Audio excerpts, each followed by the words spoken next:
what the heck? I said I might as well go earlier. I just noticed, Luke was saying, can't we go a bit earlier? I go, well, why not? So here we are again, guys. Good to see you. Oops. Feedback. Shit. Need to keep an eye on the other one as well, so. Oops. Jared's probably he's probably about 10 minutes away, sorting out his, beef meal of some sort or another. Had a bit of earlier problems trying to sort out this live stream. Yeah, it's been played up yesterday as well. That I couldn't actually send invites, so eventually I got it sorted out. There you go. It is a bit earlier, 7 minutes earlier, mate. And not a problem. I decided to throw in a couple of additional time zones for people just to make it a bit easier and all that. Because I was doing that with the European one, so I was actually putting the times, for the different areas, the different zones. So I'm trying to do something similar. It's really hard to do it for like this one, which is like a global type one. It's there's just not enough. Yeah, the map would be. Yeah, you know what I mean. Hi, mate.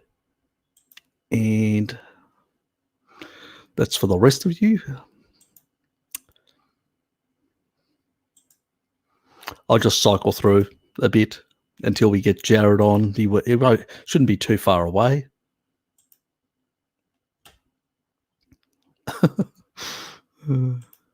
Yeah, well, he didn't sound very well. He's just he's a bit on the crook side. Yes, he's seems to have got it quite bad in that regard.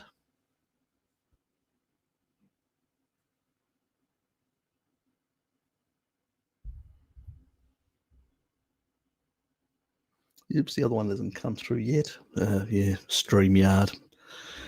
It's been a bit like that.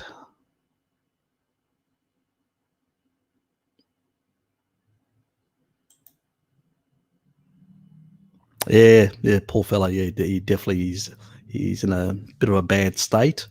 He is basically, keeping up the, sort of zinc foods, foods high in zinc. Getting the tonic water as well in there. Getting out in the sun, which is good because we've still got a bit of sun. We're not into the winter months yet, so that all helps. So yeah, it is. It is it's actually the camera that I'd actually taken to work. It's mine, but the only thing is I'm fairly scruffy at the moment, and yeah, so haven't even shaved today. Sort of, I got up late from the last night thing. Then I was actually putting the Corona thing, and that was actually taking a bit longer to sort out. And then eventually I got it online. And then I remembered that I had a whole lot of other things because I'd hosted some photos to some old photos for my sisters and stuff like that. And then, so it was. Yep, it is how it is. Yeah, it's better quality than the other sort of stuff.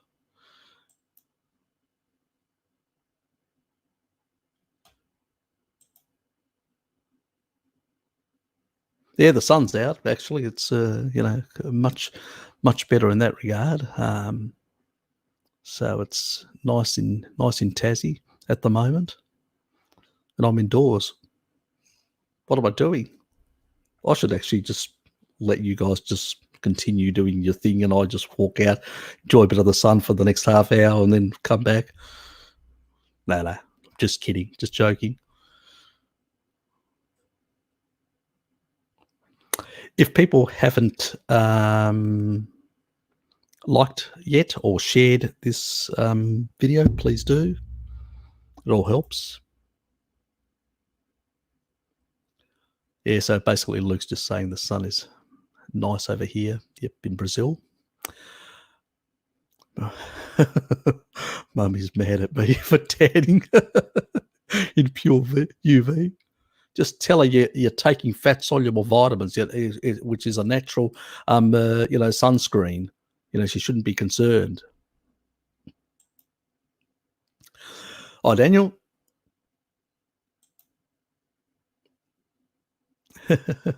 Set up outside. That's not easy. Believe me, trying to get all this equipment, it wouldn't work. It would be problematic, to say the least.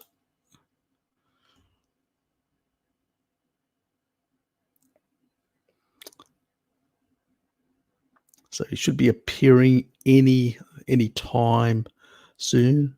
G'day, Honest. In my case, didn't shave. I shaved last night, but I didn't shave this morning, so I'm a bit on the scruffy side.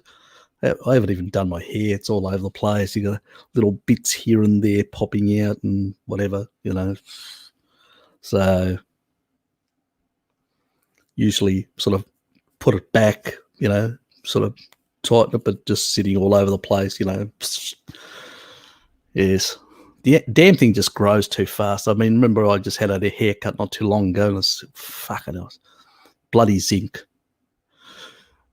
Too many high nutrients. You get too much hair. Bloody costs money to freaking cut it all the time. That's the downside.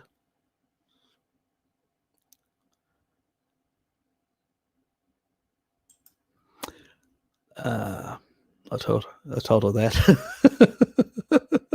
About the sunscreen, yeah.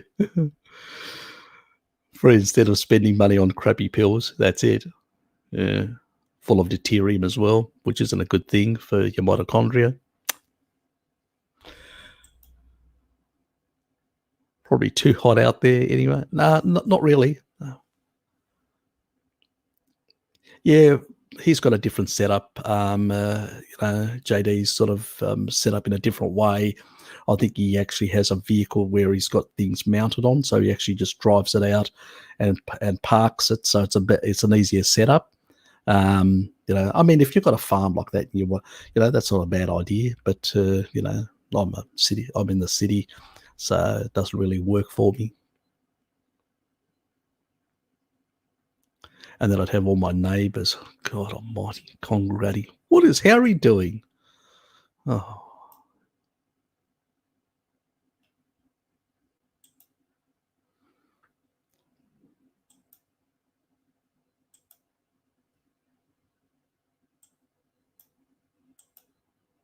Where is that Jared? Want to go? Take over with Jared. Nice one, mate.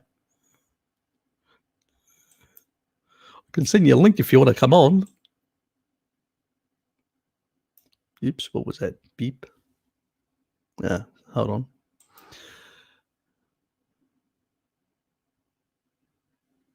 That was StreamYard. I just thanked them for the prompt response and getting things happening. So I couldn't, my invite thing was not working properly for whatever reason. Sort of created like some sort of file, and I'd actually had to kill off all my cookies, and it's still, for whatever reason, and then it reset. So don't know really what happened in that regard.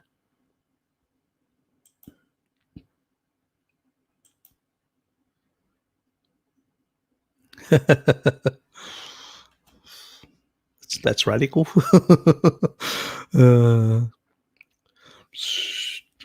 Take it all off, sort of thing.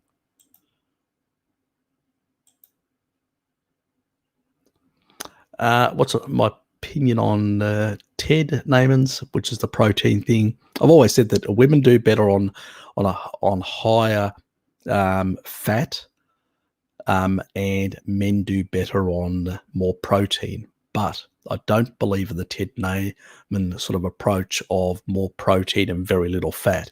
So that's his approach for thermogenic or whatever. At the end of the day, if you're low carbing, you'll be burning, so it's not even an issue. The other thing is high protein means also high deuterium.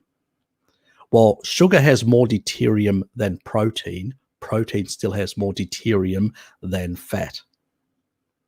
So for good mitochondrial health, you need more fat. But women need more. So where I would say for men, it's a 1-to-1 ratio of, fat in grams, fat to, where women, I would put it to 1.2 to 0.8. So 0.8 in that sort of the way you're actually doing your ratios, and whatever 0.8 turns out in calories for your specific requirements. But that's how I play it. So women just slightly more fat because I've got bigger fat stores and stuff like that. So the body is designed to want more, and so that's how they get satiety with a bit more fat. Men get satiety, have got more muscle mass with a bit more muscle, or keeping it to 1-to-1 sort of basis. And that's, if you look at traditional societies and way through history, that seems to be a much better balance, a much healthier balance. When you go to really extreme things, 90% fat type ketogenic stuff for people with epilepsy, yep, not a problem. For a certain amount of period, which is for therapeutic purposes, that's fine. But any excess sort of stuff, either way, high protein is similar thing. It's just too much, far too much strain on the body to process and stuff like that. Even though I've got, as that are traditional societies up to 4 grams of per kilo body weight in terms of protein, not an issue. Here he is. He's the man. How are you? Hey. Good to see you. Yeah, good to see you too. Good to be here. Just I'm here after eating for the first time. We decided to start a bit earlier. It was only about 7 minutes earlier. Luke said, "Oh, can you start a bit earlier?" I hadn't noticed the message because I was getting things sorted out, and then I go, "Okay, what the heck," So I decided to start a bit earlier. There he is. I see him in the chat. Yeah. Luke and I are actually in the same time zone. Yeah, even though he's in Brazil. Yep, that's right. Yep.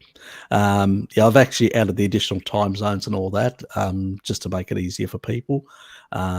So it's just helping out.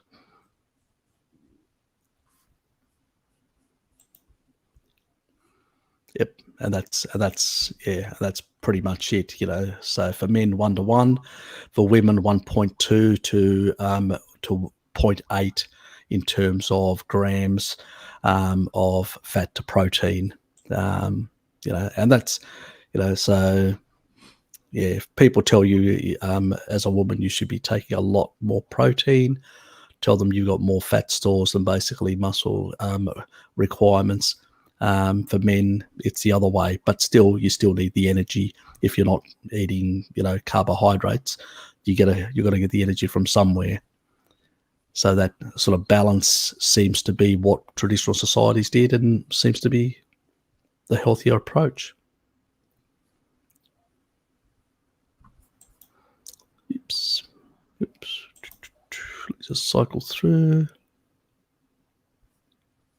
The vegan lady. Look, I was still respectful, as I'm always. She gave me a run for my money, so to speak. She pushed me, but I sort of stuck to the answers, the appropriate answers. The last one, she basically then just gave up, because yes, even though you may say, well, from different regions, but if you've got bones, like especially the Max Planck Institute in Leipzig, Germany, have got the best collection of bones through a very long period of archaeological time, 3 million years or more, then they've basically got, and not only of hominins, but also all the ape family. and they've also got long-term sort of for multiple from different regions as well. So you've got from different regions. So even if you say, well, a couple of areas here or there, I think I'm getting a bit of feedback. Jared, are you running on the side? What's that? Somehow I'm getting some feedback from you. I can hear myself a second time. Maybe it's just I'm leaning too close to my mic with the headphones. Okay. That probably is. Yep, now it sounds better. Yeah, I think that was it. And basically, she sort of missed that point because, you've got all these bones from so many parts of the world. I mean, if basically, let's say just for argument's sake, some of them, we didn't take into consideration, they weren't done properly or whatever. Not all of them, over 3 million years from so many multiple parts of the world. That's just ridiculous, that we could have got it that wrong in so many cases. So that argument didn't hold. And then basically she said, oh, what about some of the plant proteins and all that? Well, if they were plant proteins, then those bones would not show N15. They would show N14 because plant protein tends to raise N14 isotopes. So that wasn't there.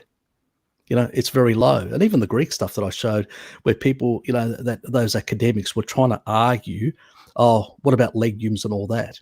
A lot of those things are modern things after post-Second World War that came in because of the Marshall Plan, where the US was trying to rebuild economically Western Europe and Southern Europe and all that as, a bulwark against, the Soviet Union at the time, that it feared that, if these populations were impoverished and not developed sufficiently or brought back to a level of economic prosperity, they would more than likely become more rebellious and possibly end up in the Soviet camp.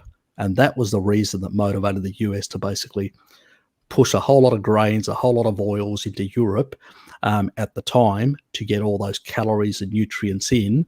And it was part of some of the studies that I've spoken to Bart about that Edsel Keys did, which was the Minnesota study of the conscientious objectors.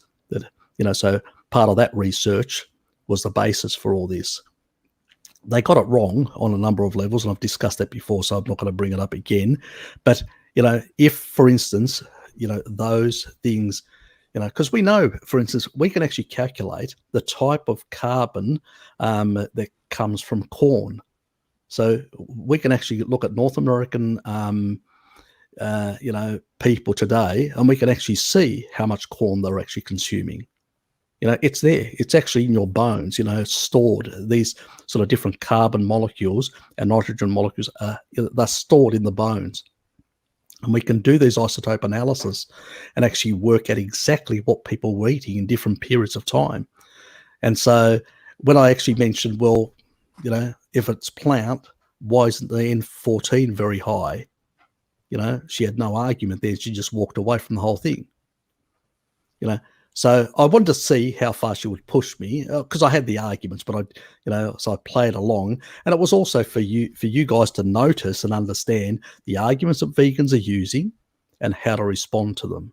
So just use my arguments. You don't have to reinvent the wheel. I'm not into I don't worry about the plagiarism side of things, as you know.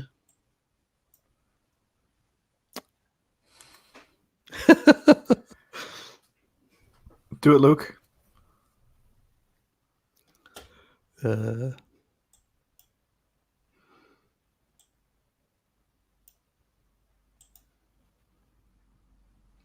you ladies, it definitely is.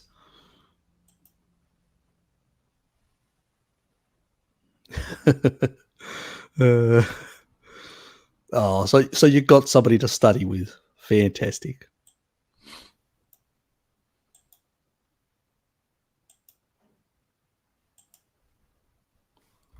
Just cycle through some of these. Some of your fans, mate. Pumping my tires.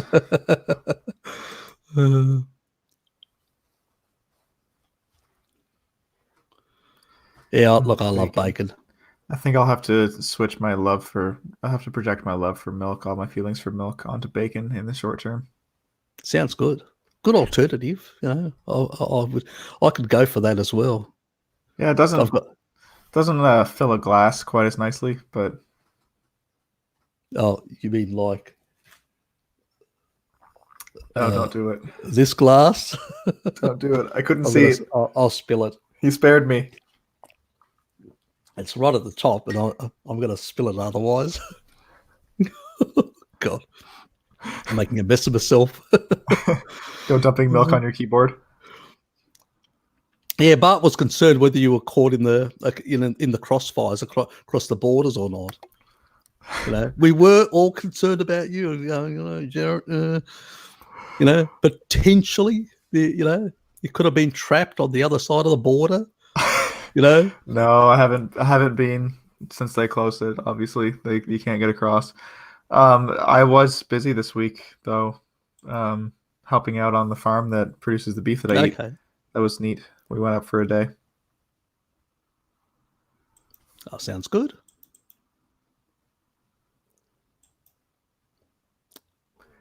Yeah, it was sort of a welcome respite from the paranoia and really kind of just weirdness in general. It's starting to develop in the cities. Yes, it's a bit like that. Yeah, going to the grocery store infrequently turns the next trip into an adventure every time, because things are changing so much in between. Yeah, look, I'm not surprised. It's really weird out there at the moment.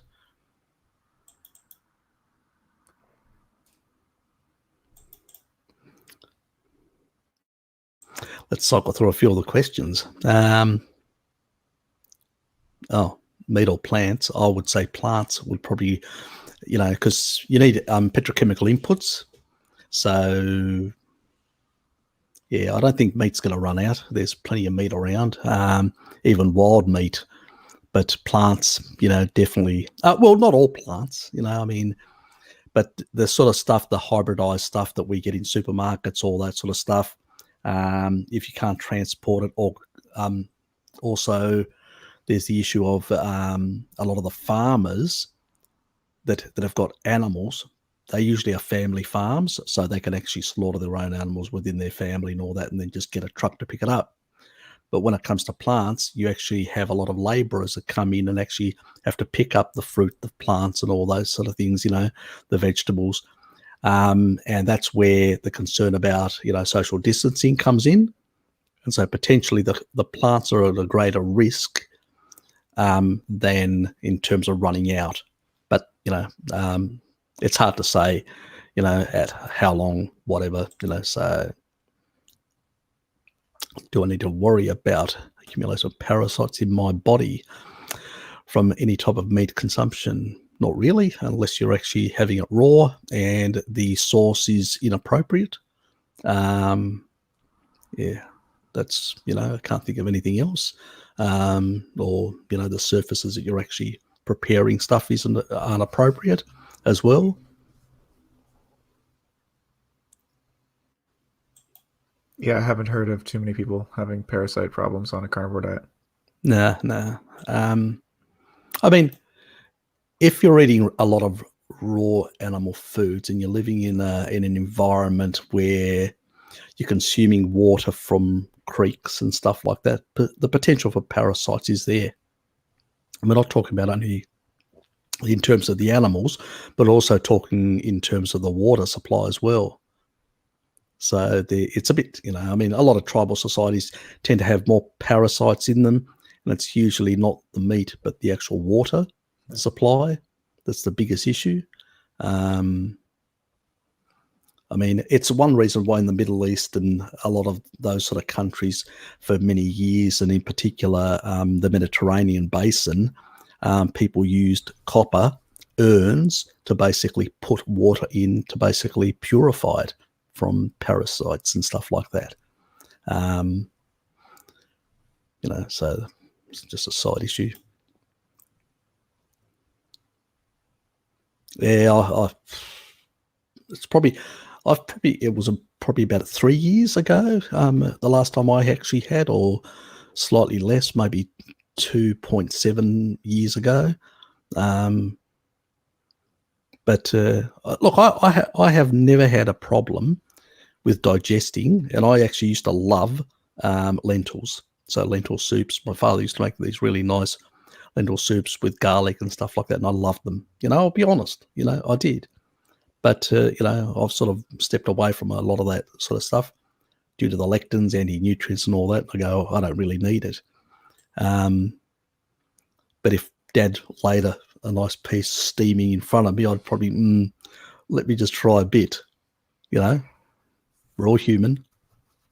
Yeah, my house smells like fresh baked bread right now because my fiance is working on baking some bread for the farm that we were helping with. They just sort of launched an online store because of the situation going on with the lack of farmers markets. So they're going directly to their customers and they want to offer bread. So she's practicing baking bread, and likewise, it's something that normally would not tempt me, but when I know that it's made well, when I know that it's the smell, the aroma, yes, I know the thing. That's why I keep things out of my home. It's the best strategy just to keep stuff, or if you don't have it, you won't consume it. Yep. It's easier to leave it on the shelf of the store than it is to leave it in your cupboard. Precisely, and that's sort of a golden rule that I've sort of stuck by. But occasionally I'll go to Dad's place, and there will be the occasional indiscretion. I mean, last time that I had actually had a meal with him, which wasn't too long ago, so a couple of days ago, and basically had the salad there, and I'm going, no, I'm not having the salad. So I just grabbed all the actual large chunks of the actual cheese out of it, the feta cheese. I put them on my plate with the meat. We had pork, chops, and that's all I had. And Dad was just going, you're still not eating plants. He goes, because he has a veggie garden.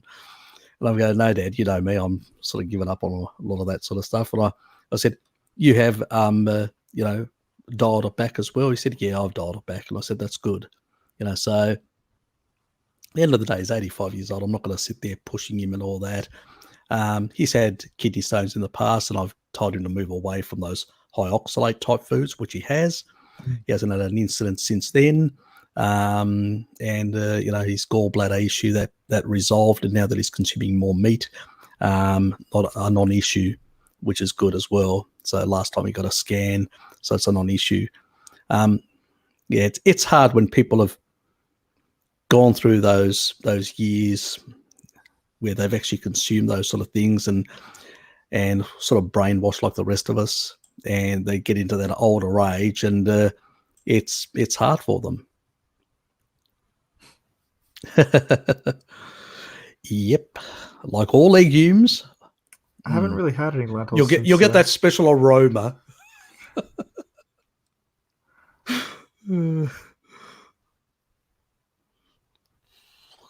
Some people like that aromatic sort of feel. So some people like smelling their own farts. Is that what you're saying? Hey, there's an army of vegans out there. They can't be wrong, all of them.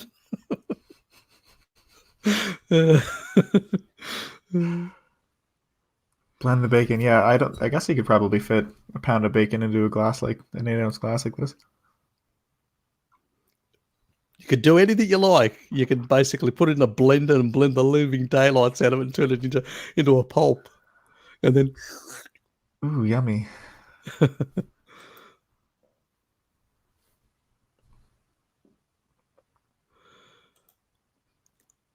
Beans destroyed my gut. Yep, look, all the lectins. But let me just read that out. All thoughts, my earlier and previous vegan vegetarian years, so much excess gas and even diarrhea every time. Kept eating them despite clear signs of distress, sadness. Look, that's true. I mean, if you're in that sort of paradigm and you sort of believe, I mean, people are still told from a young age at school, eat your veggies, eat your fruit, all these sort of things. It's a constant, brainwashing, and to break loose from that, you have to suffer quite a bit and then sort of wake up and go, why am I doing this? And start looking beyond your existing sort of network. It takes time in that regard. Yes, it's a problem for a lot of people. Also, beans are also prepared the wrong way nowadays. I mean, because of the processed, everybody wants instant, so they just cook them fast and all that. I mean, my father still has beans now and then sometimes, but what he does is he soaks them for a week. Now, there's no millennial or anybody today that would do that. Soak them for a week, make them so soft, and literally take the skin off, which has all the lectins, and then and then put that in with other vegetables and meat and cook it and eat it like that. So you've eliminated a lot of the anti-nutrients. Then you're also putting quite a bit of meat in there. So you end up with something which has got a bit more bulk, but actually, isn't as bad. And that's how traditionally people used to eat. They used to use these plants as because you were poor, didn't have enough meat. So they were basically as, a filler, an add-in to those foods. And that's how people use them. When you wrongly prepare them and you eat them just as your main food, that's when you really get into big trouble. I mean, it's not optimal, but if you're impoverished, you don't have a lot of access to high quality animal foods, well, that's your best option. I mean, now we are more nuanced. We understand we can actually fast and get the benefit of fast, plus reduce our consumption requirements because of autophagy. So we can play around with, feast and famine, for, those sort of games, which are beneficial to our health, give us longevity, and at the same time tend to allow us to stretch the budget in terms of high quality animal foods. And that's the best approach we can use. Good to see you, mate.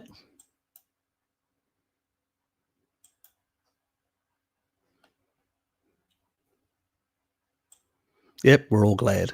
Yep.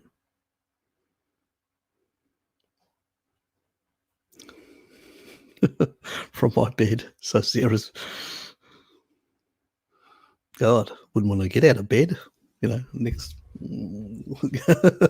nice little setup, food being cooked there, it's like those Roman gods, what are they used to sit on those couches and have, food brought in front of them and served up. Right. Eating grapes would be the stereotype. Exactly. In Sarah's case, it's pork strips. Yes, we can sympathize. We're jealous.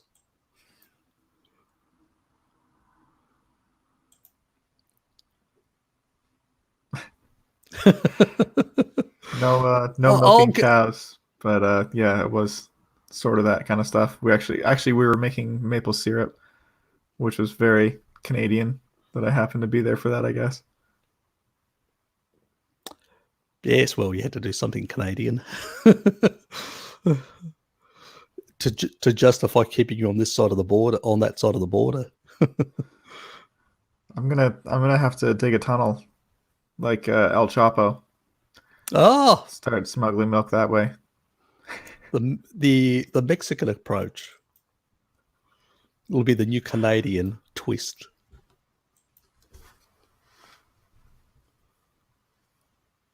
I have meat running wild here on the farm: deer, groundhog, squirrel, rabbit, wild turkey, pheasant. Actually, pheasant is a thing that a lot of people don't realize. It's a very birds, that sort of stuff. I mean, my relatives used to, on the west coast of Greece, we used to go hunting for different types of bird life and all that. Quite nice, some of them. Here we've got a beautiful dark red fox that shows up. Yes, the old fox, a bit like cats, inquisitive. My middle of the road omnivorous friend told me that both veganism and the carnivore stuff you research couldn't feed the planet. Well, that's certain people's opinion. I mean, if you look at the current stock of animals that we've got, yes, that argument would be valid. But remember, our level, we've doubled our population, but our livestock's actually declined from over 1 billion in the 70s to under 1 billion now of head of cattle. So, I mean, the only things that have gone up is chicken and also farmed fish. That's the only things that have really gone up in numbers. Everything else is, quite low. Even pork. Pork has had a small increase, and that's due to China, but not a massive increase. So we have massive amounts of areas around the planet which are sort of we could actually put animals on them, and actually, there's a lot of areas that are not suitable for general agriculture, for plants and stuff like that. They're too rocky and stuff like that. But you can actually put goats, sheep, and other ruminants of that sort all over. Probably not cattle. Cattle do far better in sort of terrains which are more flatter. But you could put all these other sort of animals as well, ruminants, in that sort of environment. So, yes, it would take a couple of years. But it took Europe, for instance, it took them... So they sort of started back in the mid-50s, 60s. It's about 2 decades it took Europe to basically really ramp up their meat production from the big declines they had during the World War II. So a lot of animals that were lost or were confiscated by the occupation troops, and just general warfare doesn't make it very conducive for good agricultural production. So once everything was restored and there was peace, it took about 2 decades. So in 2 decades, we could basically double our number of livestock and mitigate any of these problems. And livestock don't need any petrochemical inputs. If they're free, if they're pastured, grass-fed, they don't need any of that sort of stuff. So we could do it, and it wouldn't be a problem. And because you're actually taking out a lot of the petrochemical products, like you no longer have the tractors and all this sort of stuff, and also the other petrochemical inputs that they use, that they have to produce in factories, and all this phosphorus and stuff like that produces, that uses a lot of greenhouse, produce a lot of greenhouse gas, uses a lot of energy.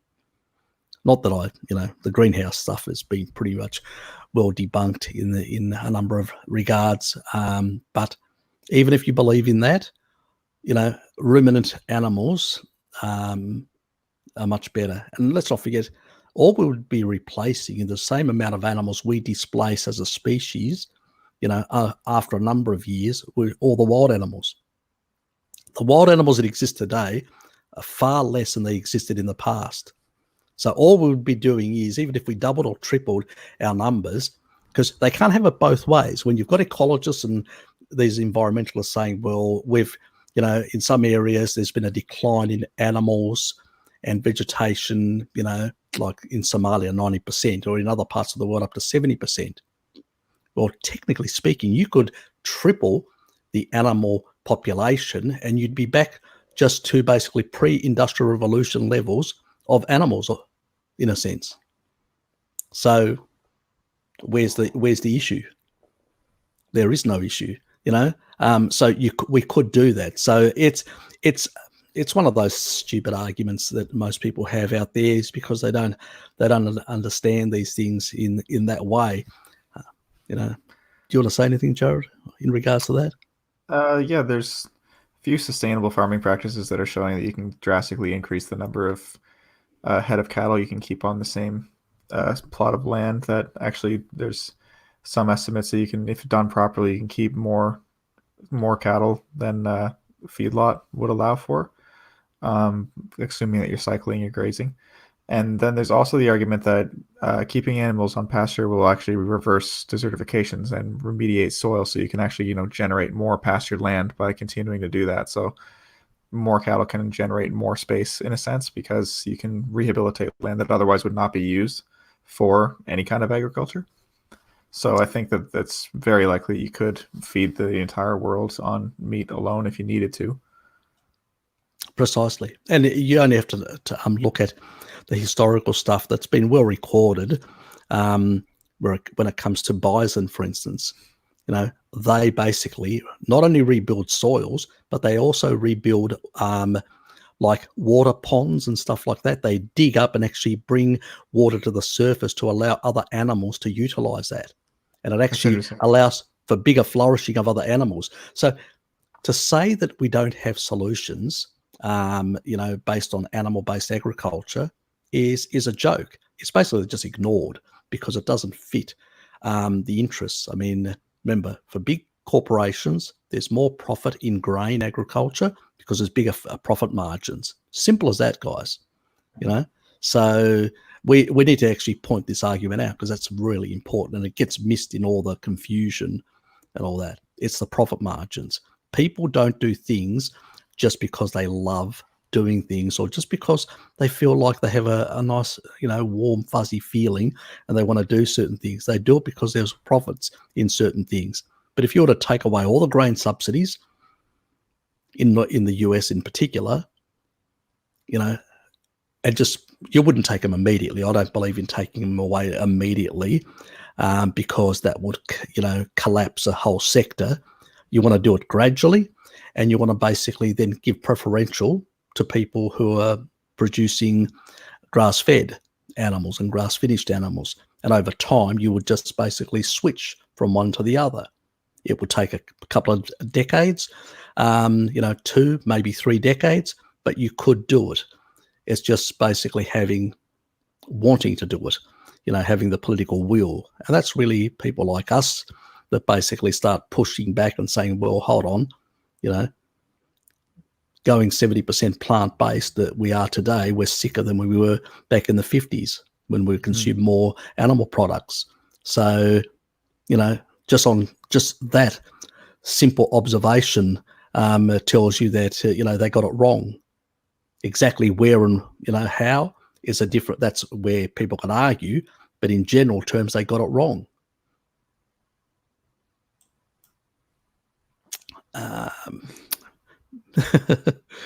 It's really bad. Unless it's in a bottle, maybe. Yep.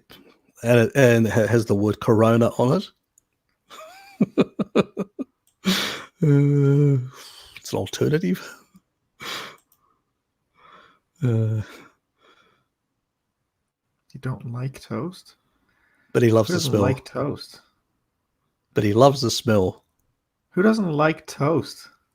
I don't like the way toast makes me feel. That's true. Yeah. I think it's delicious. I think one thing that I do miss was Vegemite sandwich, like toasted, butter on it, and then Vegemite on top. But that's an Australian thing, I think that's just your Australian showing, yeah. Yeah.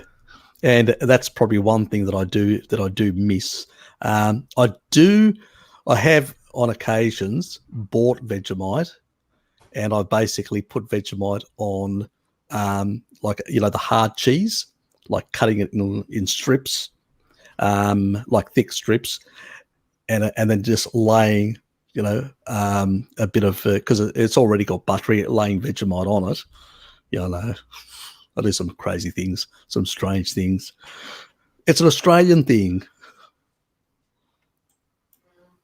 We're all mad down here. Just have to see Luke Hellman. We're all bloody off the reservation. He's a bit beyond the rest of us, but anyway, you know what I mean. He's a good kid, but he's too conspiratorial for me. Yeah, Bart sounded like he wants to take him to task this evening, which I think could be entertaining. It would be. It would be very entertaining. Interesting to see, So, we'll see what happens, Yeah, just from what I see of the content that he's producing, he doesn't seem to be considering both sides of any of the evidence that he uncovers. I use MSM. That's what I use, and it works for me. But I don't go crazy about it. I use it probably about, I would say, 3 times a week, just to keep my sulfur levels up. and all that. It's because I fast as well. If I was eating meat every day or whatever, I probably wouldn't. But because I want to fast, so I add additional sulfur into my diet that way. So it's, and it's pretty much because the level of sulfur in our soils is depleted, and it's important. There's not enough sulfur.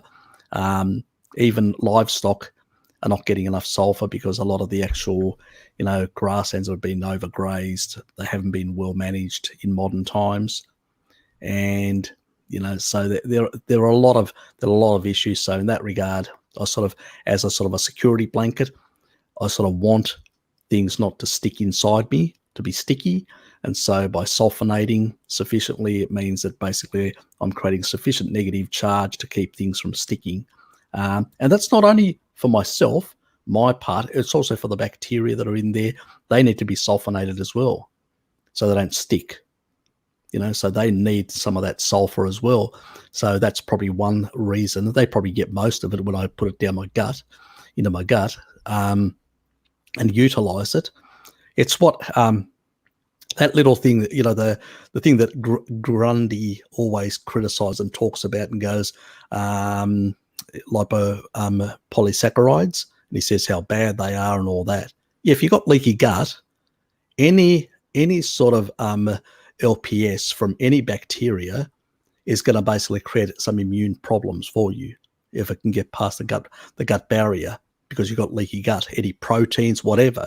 So I mean, it's a non-argument. It's a ridiculous argument.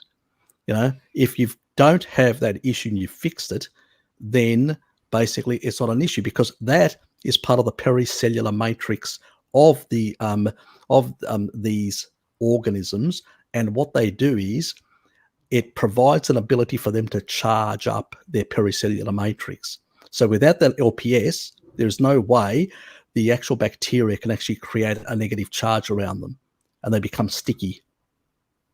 So LPS isn't bad as long as it's in the right place or not in the wrong place. That's why people like Gundry have no fucking idea what they're talking about. And then they promote the sort of plants that basically give you leaky gut in the first place. I don't know, crazy stuff that we hear all the time. It's all this reductionist. Oh yeah, LPS is bad. Yeah, it is in certain circumstances. It's all this reductionist stuff, and that's the problem. People don't understand that there is, if it was all just one way, then basically we would have been annihilated as a species, or every species on this planet, a long time ago. It's just nonsense. There's a reason for things existing in biology. They're not there just basically because that species has no other reason. And so let's say we were able to make a medication cleaving off all the LPS of all these bacteria. We'd end up having all these bacteria not working for us properly and sticking against, basically our gut lining. Is that a good idea?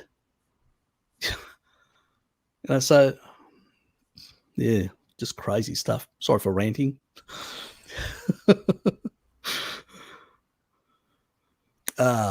She grew up with 4 older brothers. Well, they had fart rates of 1 to 10. Oh, God, I feel for you. That bad. Yeah, I know. Boys can be a problem. I had a few behavioral issues myself. Probably not that bad. Sort of throwing your mom under the bus to refer to your brothers as SOBs, isn't it?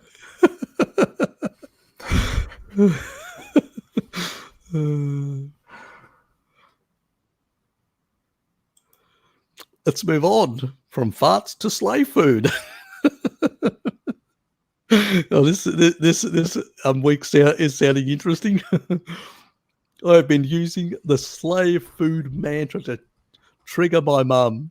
Oh, well, it seems that all these people that are staying at home and social isolating are really, they're not isolating from their rallies.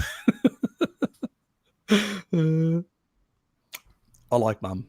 You want to have a better skin and to be leaner, he's posing the question. Maybe avoiding slave food like bread, it's a good thing. It's a sort of a good approach. But I don't know how much it's going to I don't know how much it's going to motivate her. She's probably going to turn around and say, "Slave food? What the hell are you on, son?" That would be my mom. Yeah. Probably not the best approach.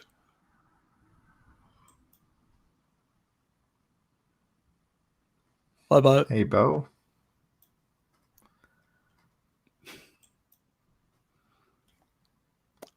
Poor thing. Enough trouble from my brother. What is it with you and your brothers? God, you could have gone vegan and farted back. That's true. You could have taken revenge against your brothers. Where are we? My thinking. I think he means my mom thinks. My mum. My mum. Yeah, my mum thinks. Yeah, probably it is that we are not animals and we should not run around drinking blood and eating raw meat. Ironically, she has noticed. Noticed my health improve living that way. Well, I mean, you can drink. You can, if you want to drink blood, that's fine. You want to have snake juice, you can have that as well. I mean, I have consumed like blood sausage. I don't know whether you've consumed blood sausage. Not regularly. I'm not sure if I've had it before. Actually, I haven't that I can remember. But it might have been something I've had as a kid or something. And most of my meat I have a pretty rare, so I don't really need to be guzzling down blood. And the biggest problem is with blood, it's fine when you slaughter the animal and it's fresh. After it's been sitting around for too long and stuff like that, it's too much the iron and stuff like that, free iron that's in it. You're going to get oxidation sort of issues, and I don't think it's the smartest thing to do in that regard. I was watching a raw milk talk, pining for milk. Talking about raw milk. And the term white blood came up because apparently raw milk has basically all the same nutritional value as blood does, minus the red blood cells. That's it. Look, raw milk is a fantastic food that most people don't realise, which gets ruined with pasteurisation, unfortunately. But it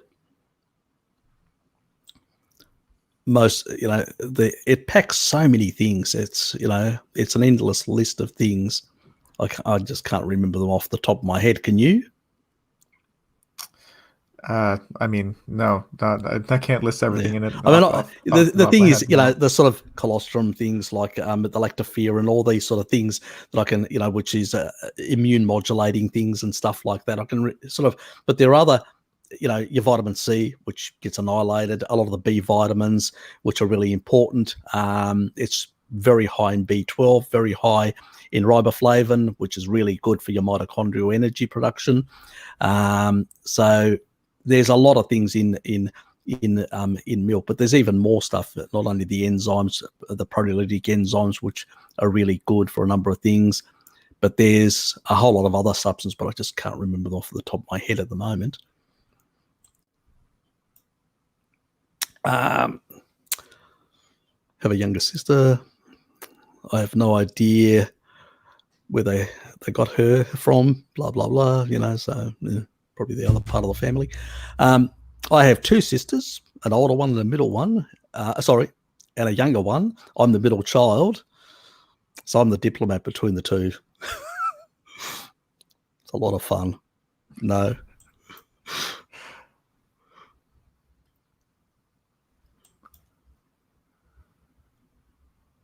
I've had lunch. She's trying to make us jealous. She's trying to make us jealous. She's sitting there, like a Roman queen and sort of enjoying herself. A bed lunch is a lunch that you eat before bed. It sounds like a lunch that you might eat in bed or something, I guess. But no, it just means you're eating before you go to bed. not a good thing with your circadian rhythms. Grew up with horses, cows, bees, ducks, chickens, and pet pig. Just have chickens, look, ever tried quail? I've had quail eggs. Okay. I've had I haven't had quail eggs. I've had duck eggs and chicken eggs, and that's about it. I mean, there's a lot of different types of eggs you can get out there. I know that if you go to Central Australia, you can get also the sort of emu type eggs and stuff like that. So there's different things. Actually, emu oil is very high in, I think, in MK4 as well, from memory. I could be wrong, but I think it is from memory. So it's one of those, and it's got a few other things in it as well, which is pretty good. So, but problem is, it's cheaper to basically just eat brie.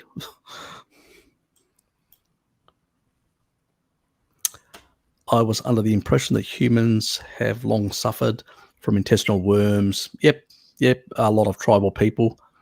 But we used to plant some fungus to basically plants used to be our medicine to clear them out and stuff like that. So in that regard. But at the same time, if you've got parasites and all that, yes, they do create inflammation in your body, but they don't cause any cardiovascular issues. They just basically, let's say your requirements for zinc go up because your immune system is fighting all this sort of stuff. So certain nutrients go up as a requirement, but your body, because a lot of them have their own pericellular matrix, so they've got their own sort of negative charge. So even if they were moving through the bloodstream, they don't stick to the glycocalyx of your endothelial cells. So your endothelial cells are fine. And when they do research, they find that they don't cause any problems. Yes, they increase certain inflammatory markers, but, as long as it's not killing you, and your immune system will fight them if they're small amounts. If there are more, tribal medicine did use certain plants and certain herbs to basically, get rid of them or clear them out. Some stuff was more successful than others, depending on the tribal group, depending on the region of the world. So it's a sort of a mixed bag. So it's not, but yeah, it's probably my question. I'm reminded of Otzi, the Iceman, who had worms and advanced tooth decay. Oh, that's the guy that actually swims in the ice, doesn't he? Yeah. Do you know much about him? Let's see. The Iceman is one of the oldest naturally occurring mummies known. It might be the oldest. Okay. Okay. Yeah. I'm with you. That one up in Switzerland. They found it. So. Yeah. He's definitely the most studied mummy, anyway. Yeah. But they in the Swiss Alps and parts of those sort of areas, they did consume grains as well. Mm-hmm. And so even when Weston A. Price actually visited those areas, the areas that actually consumed more grains tended to have more issues with their teeth and stuff like that. The areas that consumed less grains had less issues or none at all. So they had enough of the fat-soluble vitamins, enough of the good animal nutrition to mitigate the damaging effects of the actual grains that they consumed. But if somebody's actually going on long distances, they're going to take things that are not as perishable. So they're going to take more grains with them. And he was on some sort of trek over a long distance on his own. So I suspect he was consuming far more of these things and possibly getting some tooth decay. But if you go back to your your village, for instance, and you basically get back on to eating, dairy, raw dairy and better nutrition again, obviously that decay will go away. And that's what, even Western A. Price noticed that populations that sort of switched back to their traditional, a lot of these things would resolve. And we've seen in the carnivore community where people came from veganism, had a lot of teeth issues, a lot of decay, and a lot of that got resolved when going on a highly carnivorous diet. So, that person was just snuffed out of his life at a point in time when he was using these sort of non-perishable foods in his long-distance trek. So, that's a sort of explanation. You can't really read too much into it. What that person grew up on, what he was actually doing for most of his life in that regard. So, we've got to understand these sort of things. It's no different than, seamen that went out and had, non-perishable foods. That wasn't the food that they were eating back home in England or France or whatever. But when they were out at sea, they were eating much poorer quality stuff. So their health did deteriorate to some extent. Now, if that person dies at that moment, you can't extrapolate that that's what they've been eating all their life. So these things are hard. You really need, like we do the N15 and N14 sort of isotope analysis when we've got large amounts of people in a specific location, and then we can actually from that extrapolate this is the likely diet because the majority of them are showing similar results. But when you've got one person out in whoop whoop, somewhere out remotely, cut off from the rest of his tribe, to extrapolate from that is nearly impossible. There's so many confounding. I've just brought up a couple of those confounders. There's so many confounders that, it's nearly impossible to know exactly, what he was doing, what he was interacting, the sort of foods that he was forced to eat to survive. We weren't there. All we can do is just know that what his last state of health was at the end. That's all we can conclude for a very short amount of time of his life. You want to say anything, Jared, or nope? No, I don't think so. Okay. Not on that anyway. We'll move on. Yeah. Look, it's a sort of a, I've read a bit about it. I couldn't actually remember. It was so long when I actually, no, I didn't read about, I did read an article in the newspaper, and that's how I found out about it. And then I looked it up and I actually came across a documentary, which was, I can't even remember how long it ran. And I had some Italian people in there and all that, and they had subtitles and stuff like that. And and it sort of, this was in the early days that they were doing some sort of X-rays to it and to the bone, to the actual body itself. And it was the early days, and then I sort of didn't follow it after that. I suspect there's been more that's been looked into it since then, but it's not something that I was really focused on. Yeah, there's quite a narrative of events that have been constructed around the evidence that they're gathering from the mummy. I guess that How Stuff Works did an interesting podcast on it a little while ago. Just talking about like the murder mystery behind it, I guess. Oh yeah, that side as well, because they did speculate in the early days, but I suspect there's been more things that have sort of come out of who killed who or what exactly, or whether he was hunted down or. Yeah, I guess he's got a few injuries in different stages of healing, and to determine what his last meal was and how long after eating he died and all of these things. So they're sort of able to piece together a rough story from it. Interesting stuff anyway, considering it's 5,000 or 6,000 years ago. Yeah, precisely. And it was before getting onto that, and it was a period where agriculture hadn't really got to tillage, because tillage only happened about 3,000 years ago. 5,000 years ago.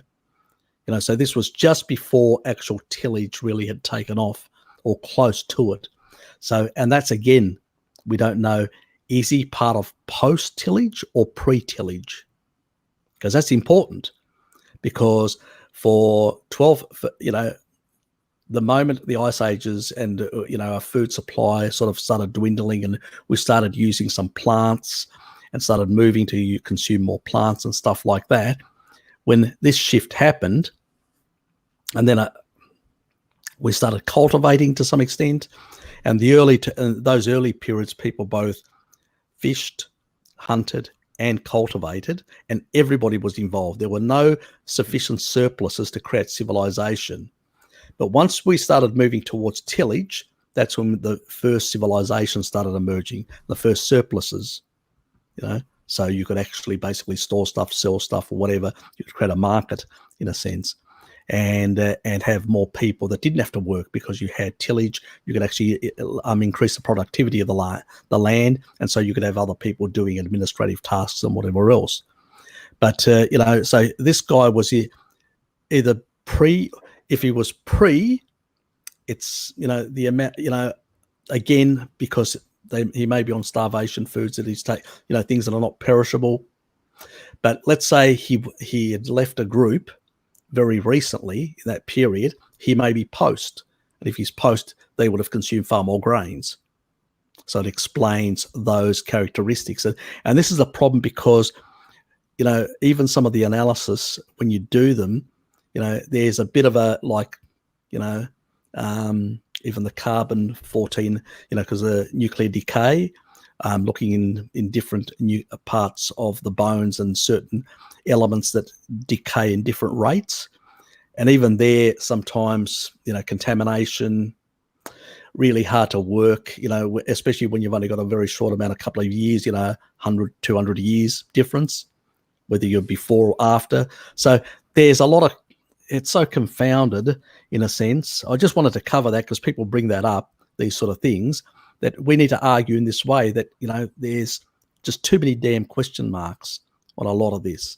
So we need to be careful the way we sort of, sort of explain and stuff like that. Okay. Scott, yes. Question. Can we produce enough meat for everyone? It's quite interesting. 8 billion people, 2 pounds per day is 16 billion pounds a day, or 5.8 trillion pounds a year. Look, we've got a whole lot of different sources. We've got fish. You can't actually, you have to calculate on all meat sources. Fish, chickens, turkeys, cows, the whole lot. I don't think anybody actually has done, if you know of any study that's actually looked at the entire amount. But as I said, when the Allies came into Europe and defeated the Nazi regime, most of Europe was a desolate place. There wasn't much agriculture whatsoever. And that's where a lot of inputs were brought in into the countries of that period. But it only took a couple of decades where agriculture, animal stocks, everything was increased. And now we have very sophisticated methods of actually breeding far more animals than we could in the past. So to say that it's not possible, it is possible, but it just will take a couple of decades. It can't happen instantaneous. And all that, but it's a decision that we need to make. And also, we as humans, our preferences drive the type of investments. People buying more meat, and we can popularize meat again. There'll be more, businesses that will basically produce it.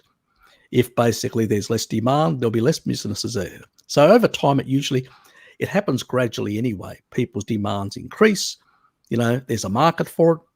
Producers will come in to meet that demand. It just takes longer. So it's not it's really, it's not really to say whether we can or we can, but the current amount that we've got, which is under the levels that we had back in the 1970s. So we could still double that amount within a very short amount of time and get back to the sort of level of consumption we had in the 70s or 60s within a short amount of time. At the same time, there are, when people talk about this sort of Malthusian bomb of basically, too many people, too this or that, it's nonsense. You know, the doomsdayers have been talking about the end of the world or too many people or too many this or that for decades, for ages. At the end of the day, if you can't consume as much, you know, things become a bit more expensive. And as they become a bit more expensive, people tighten up. People naturally have less kids then and stuff like that. And naturally, like any species on this planet, naturally we adjust and reduce our consumption rates, and that we use family planning and a whole lot of things to reduce, to mitigate that. So we do it without realizing, you know. So over time, these adjustments happen naturally, and they've been happening for some time. You even go, I usually point to people, go to Bangladesh. Their birth rates are now quite low, around the 2, and slightly even lower than some countries like Sweden that is above 2. So that tells you something, that those pressures, then people go, well, I can't afford to have too many kids. So the thing that actually produces actually more kids is when you have a devastated society, like you get in Africa, for instance, where you lose a lot of, you know, you've got economic, collapse, and people basically don't have those mechanisms. And basically that you've got high infant mortality and people just have more kids. All you end up is not with a much greater, end up with a slightly greater population if you can support it, but usually it doesn't happen like that. It just means that you end up with a younger population rather than an older population or an aging population, because most of the old people usually die out in those sort of circumstances of a collapse of an economy. And most young people join the rebellious armies of one sort or another. And those that survive after that, if they're not too maimed, usually pick up the pieces. So, you know, it's not that complicated. It's all these ivory tower people that sit up there and go, oh, this looks impossible. No, it's not. You set in motion certain things and things fall into place. People start adapting, people change their behavior and start going down and doing things that they wouldn't do normally. That is how every single species does. It adapts. If we weren't this adaptable, we wouldn't be around. Because one thing nature abhors the worst, an animal that can't adapt. You know, that's what gets snuffed out. And a lot of people, you know, when they, you know, a lot of the nonsense that's actually defamed Darwin, because Darwin basically never said survival of the fittest or survival of the smartest. Never did say that. You know, it was people like Huxley, you know, people like that came after, that started, who were basically racists and the colonialists, who basically pushed this agenda, which Tristan talks about, that pushed this anti-science agenda of this sort of rationalist type. You know, we are the sort of the god priests, that we can actually rationally determine things and stuff like that and work things out, you know, which is unscientific. Which is what Darwin was about, the survival of that which is best suited to its environment, right? The most adaptable. That's what he said. Survival of the most adaptable, not smartest or strongest. There are plenty of strong animals out there that have been snuffed out because they couldn't adapt. It's the most adaptable. And we've actually shown that we can move into all sorts of environments and adapt. So we're one of the most adaptable species on the planet. That's why we're successful. You know, so when people tell you otherwise, tell them, well, look at us. We've adapted everywhere globally. So these are moot points, but it's used to confuse people. That's what, you know, you got these ivory tower vegetards that basically sit there and they pick these little points and then try to extrapolate from that to make an argument. But that's just speculation. It's no different than people using, you know, in science, where in some areas of physics where they speculate. There's no observational stuff whatsoever. And even when they push up in the Hadron Collider in CERN, they push up the energy levels, they don't find those sort of things that are required for string theory. You know, because it's just mathematical speculation. That is what rationalism is. You know, where myself, I'm an empiricist. And when you're an empiricist, you're also basically skeptical. Skepticism is good. If you don't have enough data, you're skeptical and say, well, you know, show me the data. Show me the evidence. Show me the observational truth.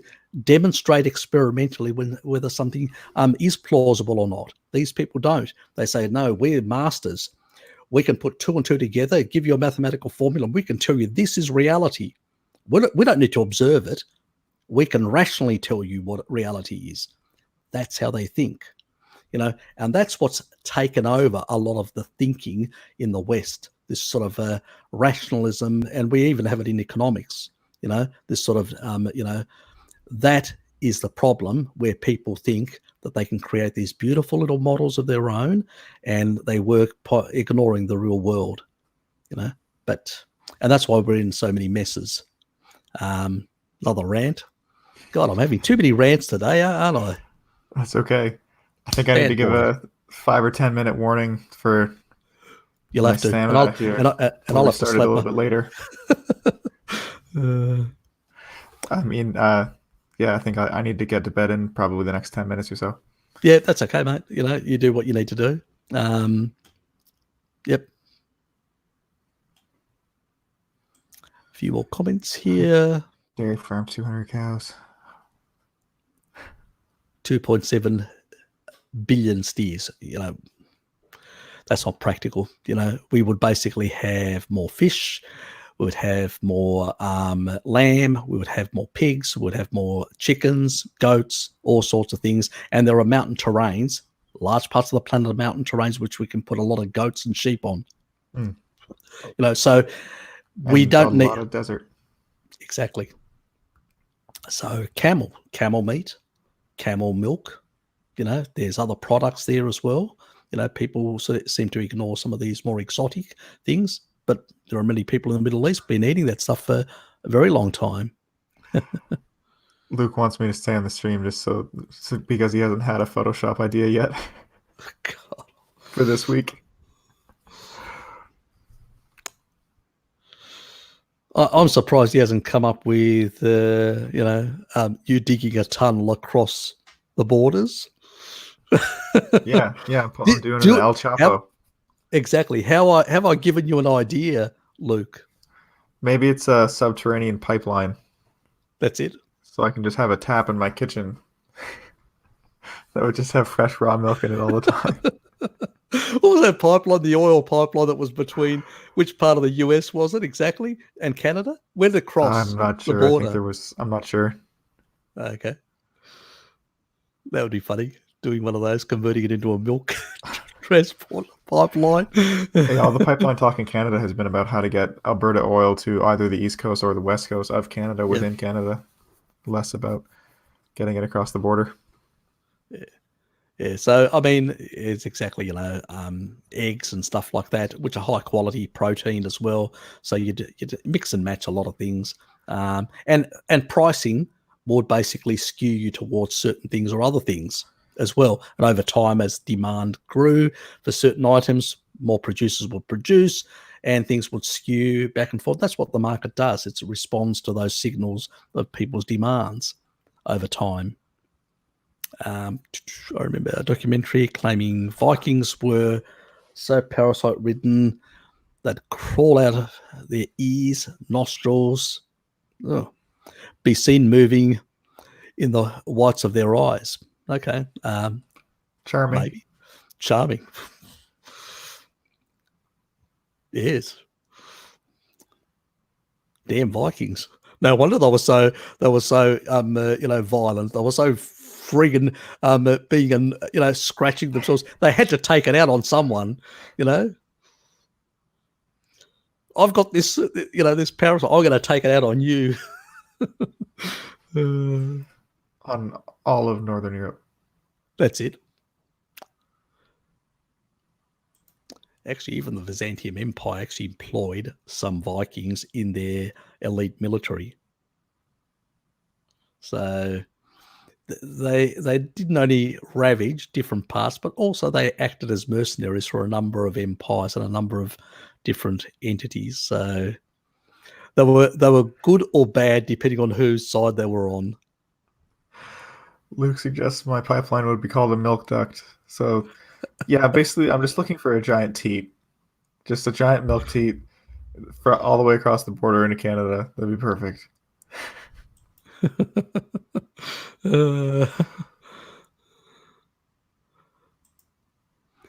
Let's move through some of this.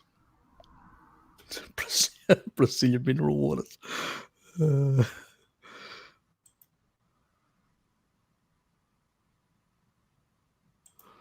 I'll just cycle through a few of these. Spoon of honey. I have been getting more carb cravings without the milk. Yeah, I can imagine. Yeah, look, that, and then you've got your partner there, sort of cooking up bread. Not helpful. Yeah, I know. So good. Why doesn't it smell the way it makes me feel, Harry? That's what bothers me. It's like false advertising. That's exactly right. Precisely. You know, I've always said that about it. You know, we were conned into bread. No, if she gets a good, like, proper, nice fermented sourdough, I might be tempted to have a slice before a fast or something. I mean, sourdough's, one of those that is less, as long as there's a couple of grains. I mean, I've always said to people, if you can get Zea bread, you can get it out of Germany, because I know Greece has it, but the problem is trying to get it out of Greece is nearly impossible. It's the ancient Greek wheat, and it's very low in gluten, so less issues with people's stomachs. It's got double the protein, and double a lot of the vitamins and minerals as well, B vitamins in particular. So it's real. So I can run it by her. Zea, Z-E-A. Z-E-A. Zea bread, or just put Greek Zea bread, and it's the ancient variety that was banned in the early part of the 20th century due to financial interests. I've mentioned it before on one of Bart's things, but it's sort of come back. Yeah, but you can get it out of Germany. We've used einkorn flour before, which is like one of the oldest domesticated flour varieties. She tried to make a sourdough out of it, but she couldn't get her starter to go with the einkorn flour, actually. So we're going to get some again and try blending it with a little bit of regular flour and then make the loaf with actual einkorn. Yeah, so I mean, that's usually people that don't want to give up bread. I usually say, well, if you can get Zea bread, go for something like that. Try to encourage them not to consume as much, but that's always hard with some people. But it's one of those things. Certainly not something I have very regularly in my diet. I mean, I'm sort of lucky that I've got a lot of the genetics. Like, I don't have a salicylate issue because I've got the genetics for it. I don't have an LA or ALA sort of conversion issue because I've got the genetics for that as well. So because my ancestors consumed a lot of seeds and stuff like that in their diet.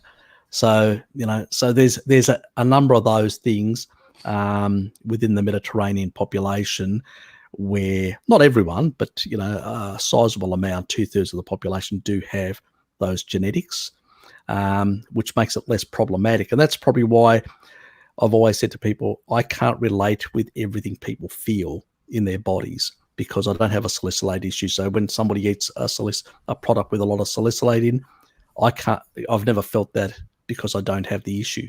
So I can't really talk to you about it. I can just give you the information about it in regards to, and that's the only way I can sort of help people in that regard. But usually people, especially on this channel, you are pretty wise and know that, you keep away from that stuff, you have less issues.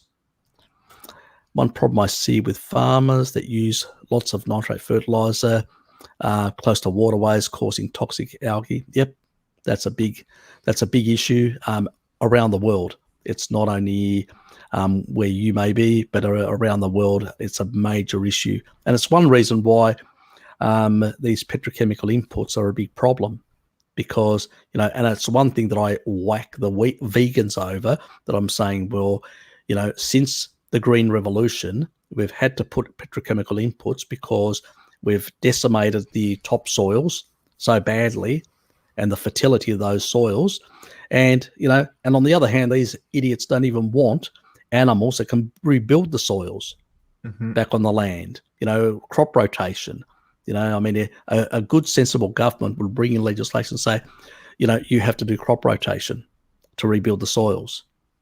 And we wouldn't have these big issues of big petrochemical inputs, toxic algae or whatever else that destroys our waterways, affects, just think of it, the cost. You've got basically, you're damaging the waterway. Then the towns that are along that river that take in that water need to process it, eliminate all those toxins and all those issues. So to be able to provide drinking water, that's additional energy, which in the past they wouldn't have had to. They would have just taken out of there. They would have basically potentially used some sort of simple chemical to eliminate any pathogens, especially fluoride or stuff like that they would have used in those days. Now they have to go through an entire process of basically cleaning that water up in order to make it usable for the local population.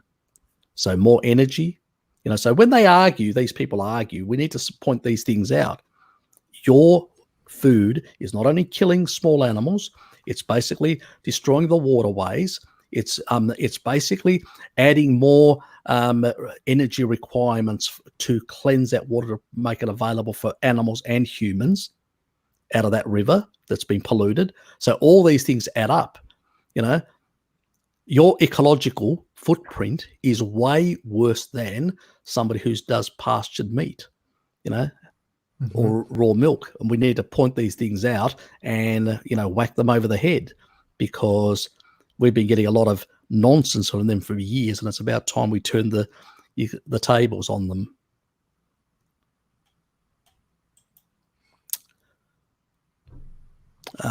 So do you know what pigs should be fed for good nutrition? I'll leave that to you.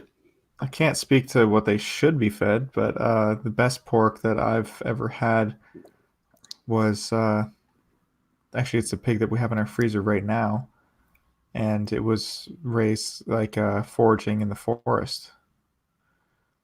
So it would have just eaten just about anything that it can reach that it liked on a healthy piece of land, I guess. I've heard a lot of people talk about acorns for pigs for flavor, but I'm not sure about what they should be fed in terms of like optimal nutrient density or anything like that. But they like to forage for a wide variety of foods. Pigs can also pretty much convert quite well from plants LA as well, and ALA, so they don't do too bad. It's really what they forage, whether those plants or things in their environment have those things in them, so they'll concentrate in their meat or not, how much they graze outside, just the regular sort of stuff. A lot of people, tend to basically leftover foods and stuff like that, they throw into the pigs, and certain other scraps and stuff like that. They get them to occasionally, wander around the farm in certain places. So it's a mixed bag, and nobody's really done any good research to know what is the best optimal sort of nutrition or food. It seems that when the pig is allowed to wildly go wherever it likes and eat anything, it seems to have a much better fatty acid profile. So I would say free-ranging pigs would be better in that regard. But there isn't massive differences. When you look at the animals, most animals, because animals do have the ability to detox a whole lot of things, like us with their livers and their organs, that, kidneys as well. Most of these things that we talk about, don't concentrate. It's not like, even glyphosate, it doesn't concentrate. It's not like plants. Plants don't have detoxification mechanisms. They absorb these things, and then when you eat them, you get a big amount of that in that regard. But I wouldn't be. I would focus on the grass-fed, on free range and stuff like that. It's going to be much better for you. But they're going to be, even within that realm, they're going to be variations. One piece of grass isn't the same as another piece of grass. So if an animal basically grazes at a lower elevation, the grass itself is going to have less, it's not going to be as hardy, and it's going to have, it's not going to be as deep green as you get in higher elevations, and it's going to be less depleted in deuterium. So the meat itself will have more deuterium, maybe not a lot, it won't be much, it'll be like four parts per million more. So rather than actually being 132, it'll be 136 as an example. And an animal that's actually from a very high elevation or high elevation, one, because of the greater UV, those plants will basically have more omega-3s, but also have more depleted because of the photosynthetic, that greater effect. They'll have more depletion of deuterium as well. So as a consequence, the animal will eat that grass, will ferment that, will end up with less of those, deuterium, and end up with a better fatty acid profile. But that's not always practical. Depends where you live and how you can source things. I mean, I suspect where Jared is, there are sort of elevated areas of the land that you probably access some of these animals from. Am I right? I'm not. New Brunswick doesn't have a whole lot of topography, so there's not a lot of elevation change. So it's. What about from sea level? I'm not sure, actually. Okay. But there is a decent variety of farming practices to take advantage of, I guess. So we were able to find pork that, for example, the pigs are foraging for whatever they want. Mm-hmm. Yeah, you're not going to get a lot of difference. You can become too over the top on these little things.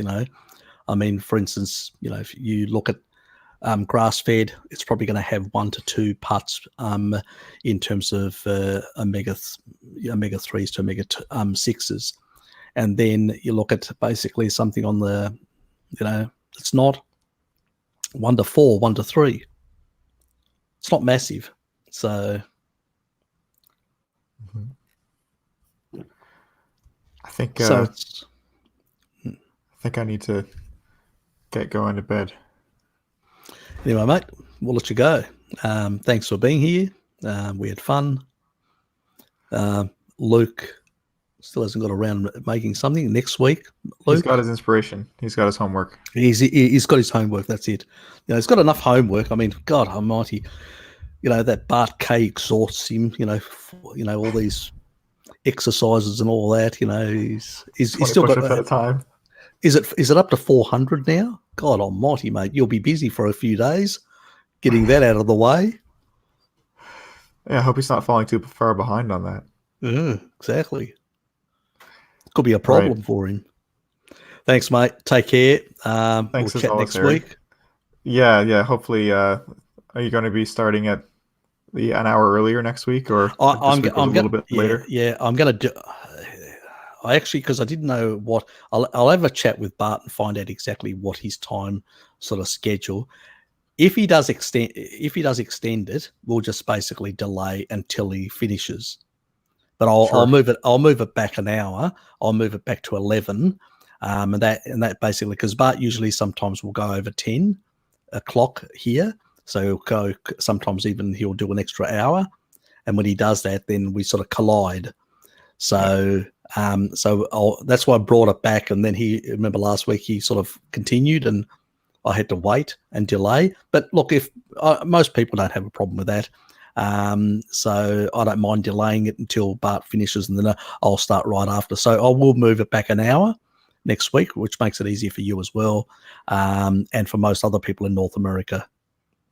I mean, I'll be here regardless. I don't mind. I just, I like to be able to put in a little bit more time. This week was a little bit shorter stream for me. Yep, that's okay. I will switch it back to what I did last week. And if we get a delay, we get a delay. So be it. If he's got if he's still sick and got a croaky voice, we may even be able to start even earlier. Sounded like he was on the mend. Yes.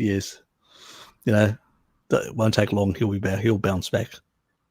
All right. Anyway, mate. Well, have a good night, everybody. Thanks, Harry. Till next week. Yep. See you, mate. Take care. Bye.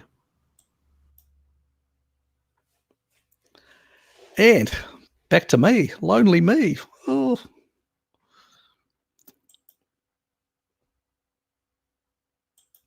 Pim said something. I've been around cattle all my life, and I know that some of the comparisons made are not straightforward. And yep, exactly. They're not. There are a lot of factors that are at play. Yep. Vampires. Fapnado.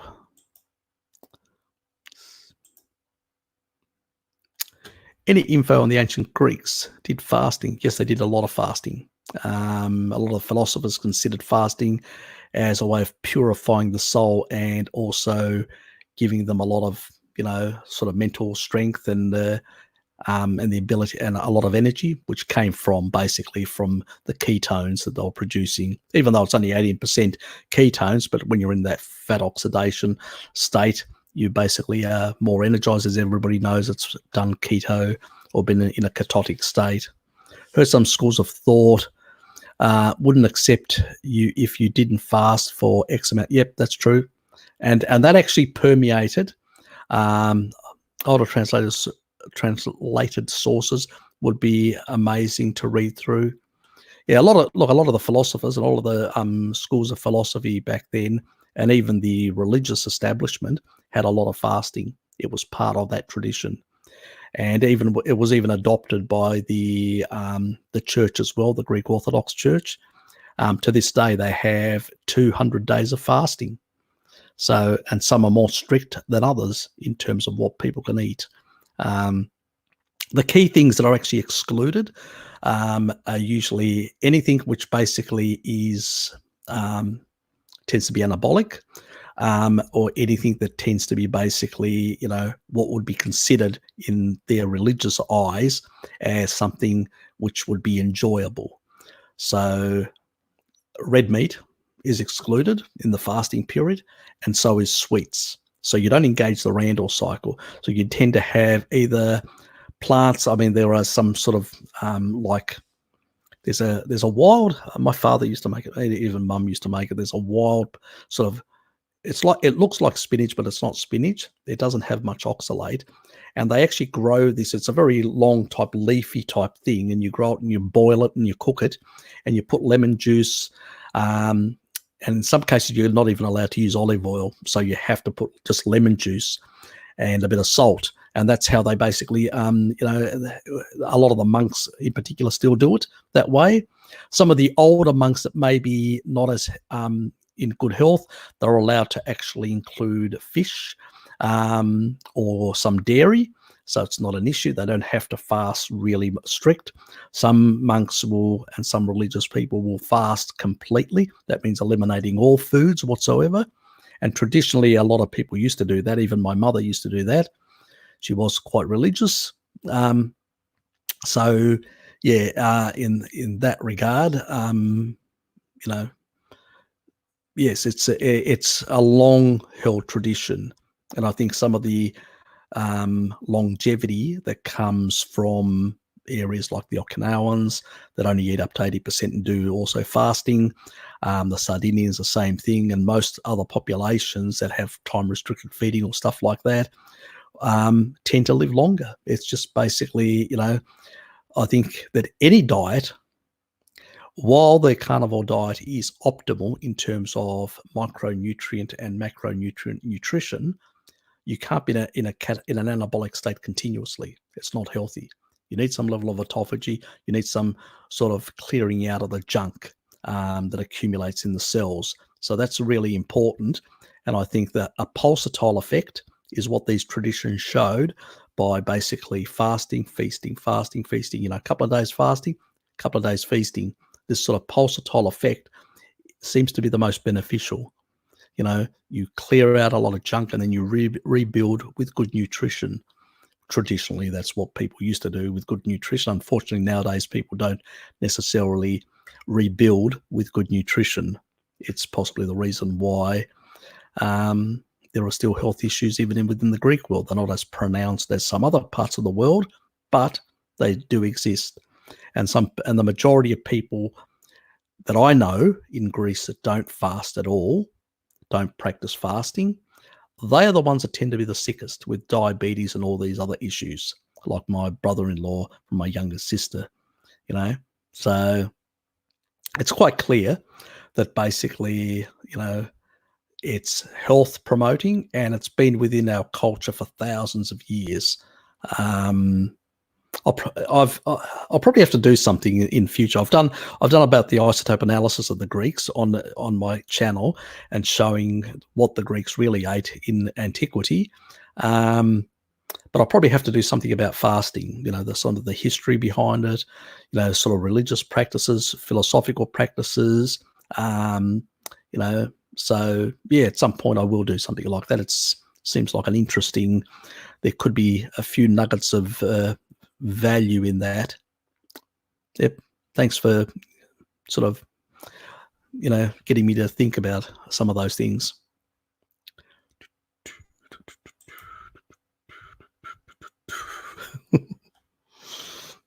In my case, not honey, Vegemite.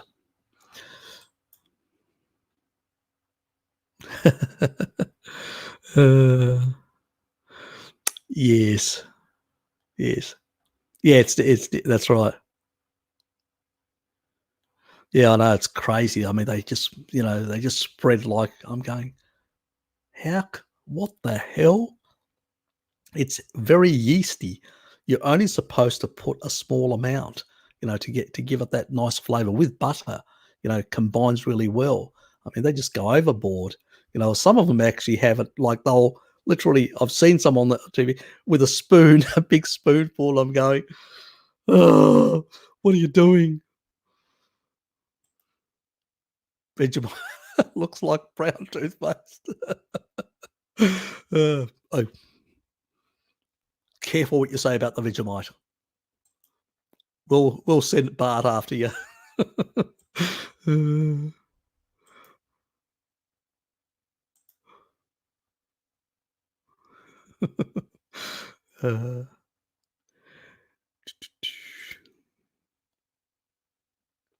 Just put Vegemite on your steak. Sounds interesting. I haven't actually tried that. Maybe I should. Just, yeah. I'll come back and report. I'll do it and actually come back and report and let you know what I think about it. I haven't. I've tried it on, as I said, cheese, like the hard, you know, the sort of yellowy hard type cheese. That was nice, but I've never tried it on.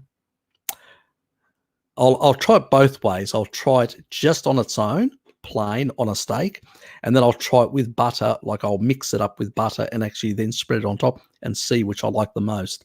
I suspect I know which one, the one with the butter in it. But anyway, I'll report back on that one. Yeah, it does. I've heard people use it in that way. I haven't, but I've heard other people use it. You've never tried it, honest? God almighty. You don't know what you're missing. And remember, it's a yeast. Like anything, a yeast is somewhere between plants and animals. So it's, you know, so it's a bit, even mushrooms, they're actually between, you know, I mean, no different than bacteria, you know, all that sort of stuff. That's somewhere in between.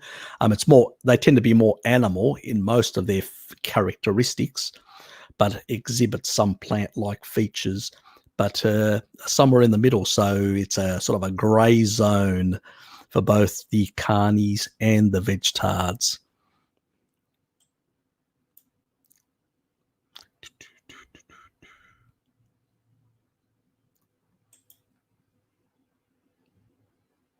Yep, they do. We're always competing who's got the best Vegemite, or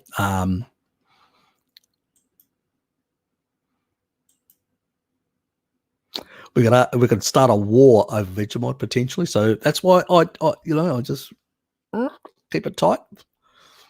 God, the last time I actually mentioned that I actually used New Zealand butter, God almighty, I had to go for cover. Some of my friends said, "You don't use New Zealand butter, do you?" Oh God, leave me alone. Got a bit of flack for that from some of my local friends in Tasmania. No idea, honest, whether you can or not. You'll have to. next week, ask Jared whether he knows, because he may know, but I've got no idea. There may be specialty shops in Canada which sell it, potentially. Can't really say.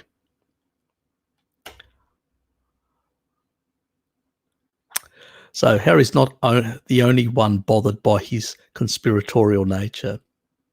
Yes, I always question myself. I'm spying on myself sometimes, and I'm going, who's that character looking at you? It's, that alien inside. The one that Luke believes in. Or what are they called? That religious mob.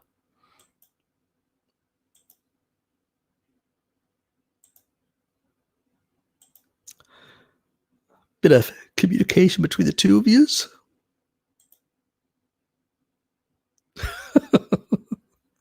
He's had enough. Give me a rest. You guys are a bundle of joy. Well, at least you're having a bit of fun.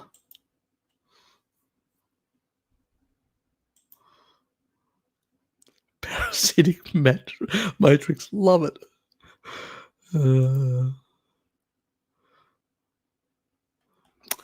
I wish I had some now. Can't help you there.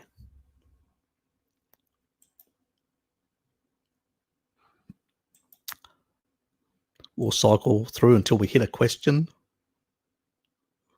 Oh, well. Oops. No comment.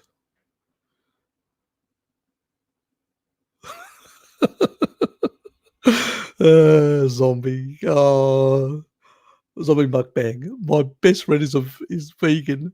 Her ass quakes like a duck all day.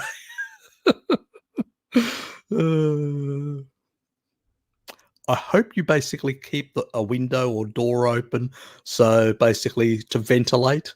You don't want an explosion from too much methane buildup.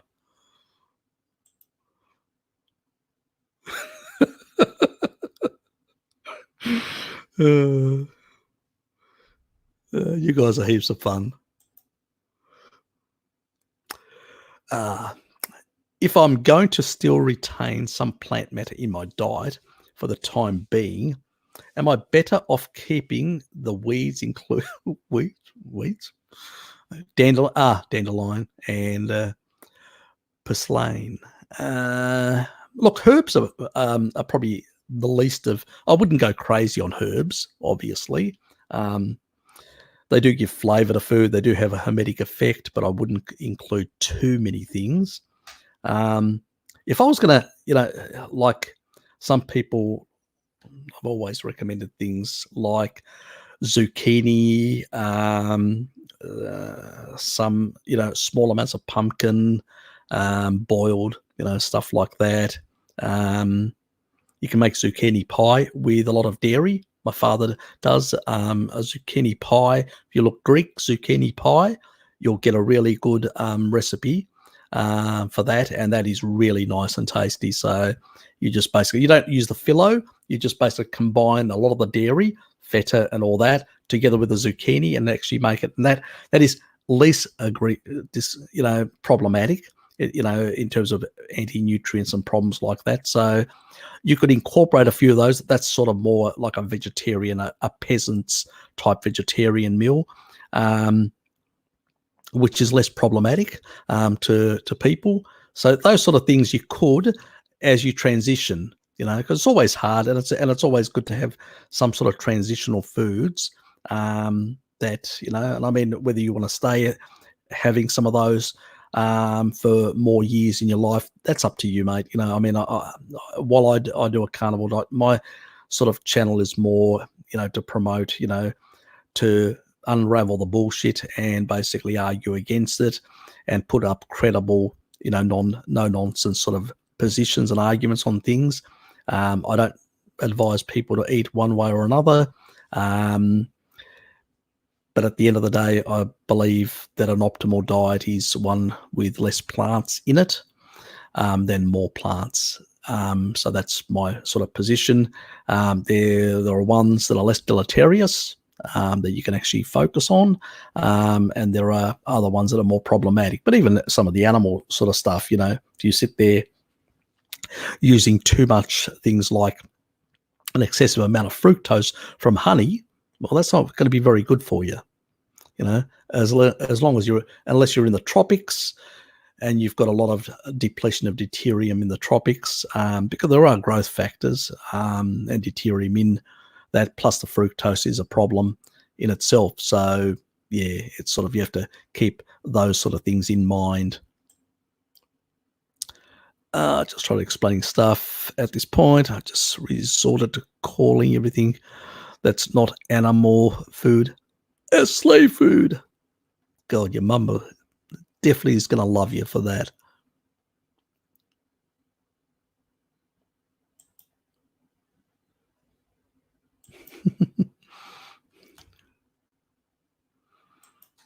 Everybody's got their little treats, their things. By the way, if anybody wants to grow fart recipe, yeah.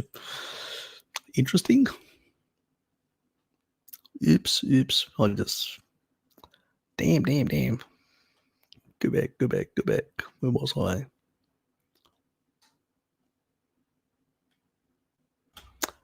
You've actually got something there, Luke, for me.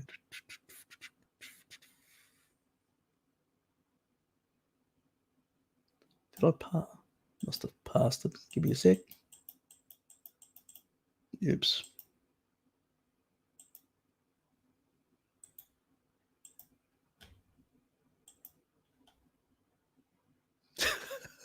We got to put this up.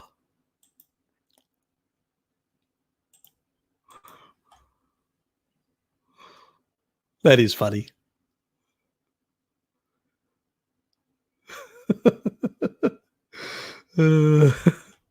Oops. Let me just hold on.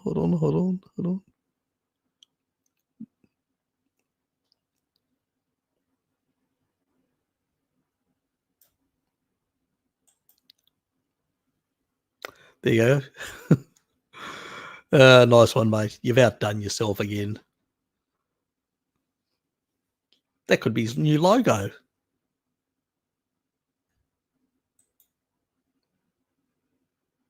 I think he would see the light side of that. I don't think he would take it too personally in that regard.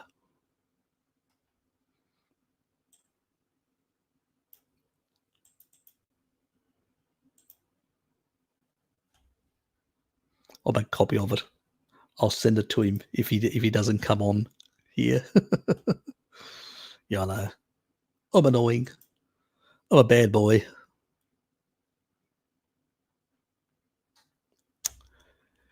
Anyway, we've had our fun. Made with evidence-free claims. He does make statements, and then he sort of pulls back and says, well, I can't really prove it. And the reality is he can't. None of us can prove any of those arguments. I mean, when I was on with Bart, as I pointed out, when it comes to EMFs, it's more to do with redox potential, but you can mitigate that. So it's not impossible. You can mitigate that. You supporting your NAD plus, with more B3. You sort of do things like fasting and exercise, which increases the redox potential. You can mitigate a lot of the EMFs and stuff like that. It's not the sort of end of the world in that regard. And he actually even commented about, sort of the effects on oxygen within humans, that you would have to put a device right next to somebody's nose, literally. And I don't even know whether that would work. So, yes, in terms of mitochondrial efficiency, it probably doesn't help, but it's not going to basically kill you or be as deleterious. Diet is more important. See, I agree with Bart. Diet is far more important. Out trumps, a lot of the EMFs and stuff like that. Now, there are elements like circadian rhythms and basically light, blue light in particular at night, that can be a problem. That can, and some people are more sensitive than others. We're not all the same, in terms of redox potential, in terms of, the ability to detox and stuff like that. So, yeah, it's a bit. Okay, let me just go.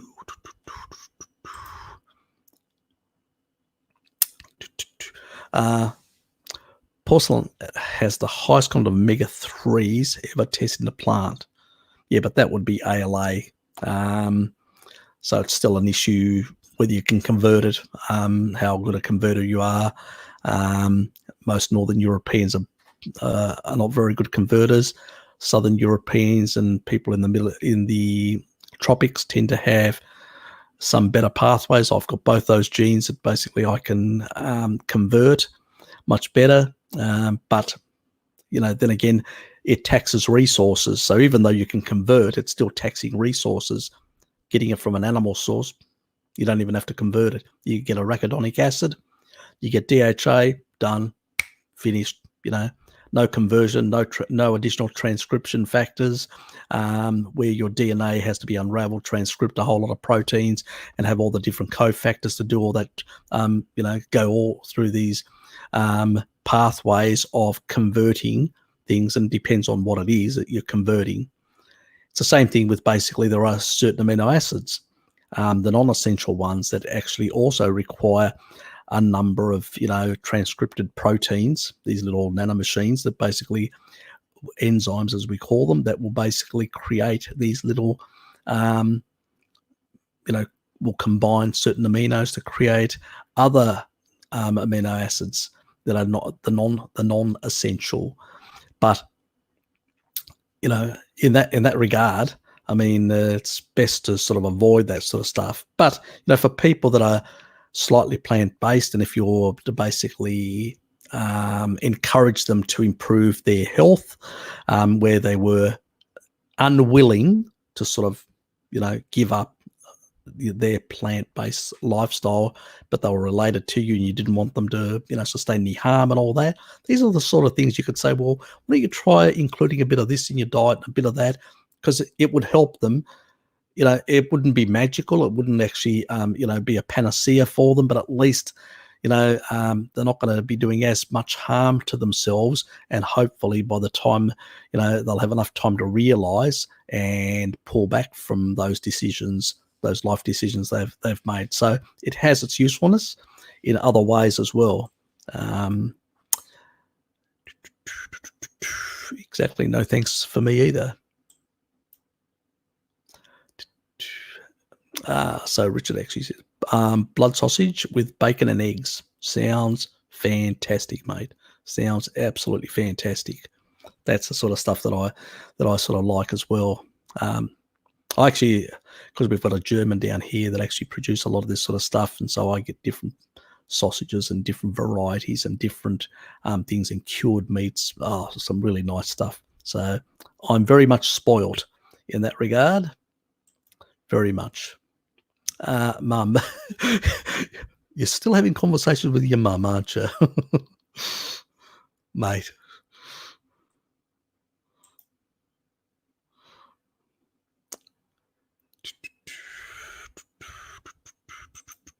More comments. Yeah, these guys are making us all hungry, aren't they? I'm honest.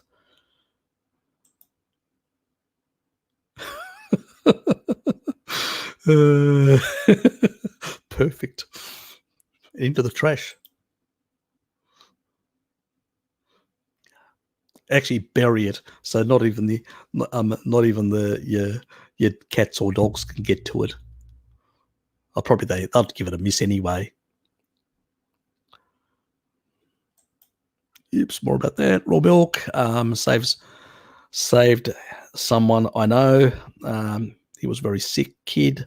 I don't know what he ate, as I don't have all the details, but they started giving him raw milk and it was like life breathed into him. Yep, That's true, Fapnado. Look, milk is so, if it's raw, it's so nutritious in so many ways, so many nutrients, micronutrients, enzymes. It's one of those special foods. I would classify that like with organ meats as a superfood. Some people may disagree with me, but you go back historically and you look, so many people had illness or whatever, were given raw milk, and it really had a healing effect on them. The problem is, can I point to a specific thing in the milk or the combination in the milk? There's no research because nobody ever did any research. It was all anecdotal. And there were doctors that used it as a last resort, and it worked, and they kept on using it. And then when they died out, there was no research, so nobody adopted it. And that's how a lot of that information got lost in time. And now and then people sort of come across it, and when they do come across it, they try it, and it works for them. But without research, we can't point to exactly what are the properties that are actually having that effect. There's a lot of things in there, but hard to say. But I do think it's a superfood that hasn't been researched at all. So that was on that one. Let's try and get some questions. Other one. So Harry, what else other than M is good at making things less sticky? Better charge. Well, as long as you can induce nitric oxide. So remember, I use another. These are the only 3 supplements that I've got, which you know quite well that I consume. So I've shown them other times. Choline, which I need. Because I don't really need. I can actually have more eggs, and I can actually have more. But sometimes I just don't feel like having so many eggs, and so I use this as a cheat when I'm not having liver or eggs to get my choline, because I can't synthesize it internally, and I can't, and I need more. Unfortunately, I'm 54, so basically taurine. After the age of 40. The ability for the body to synthesize taurine declines. So I tend to basically go for having that. I don't go overboard. I have it, taurine, 1 gram per day. That's it. The same thing with choline, 1 gram per day, and whatever I get from the food. If I get quite a bit from the food, I don't have any.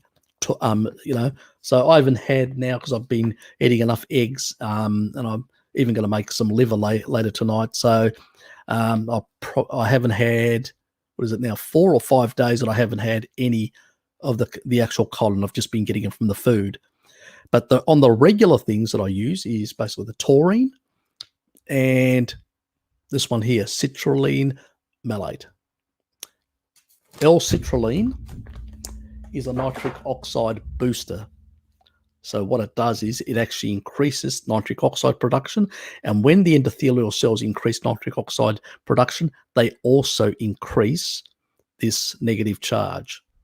But you at the same time, to get sufficient charge, you also need the sulfur in there. So the sulfur needs to be bound in the, so you've got the glycocalyx, the actual sugar molecules on top. That's where that sulfur will bind. And then basically you'll get some in between, but basically that's where the main binding points are.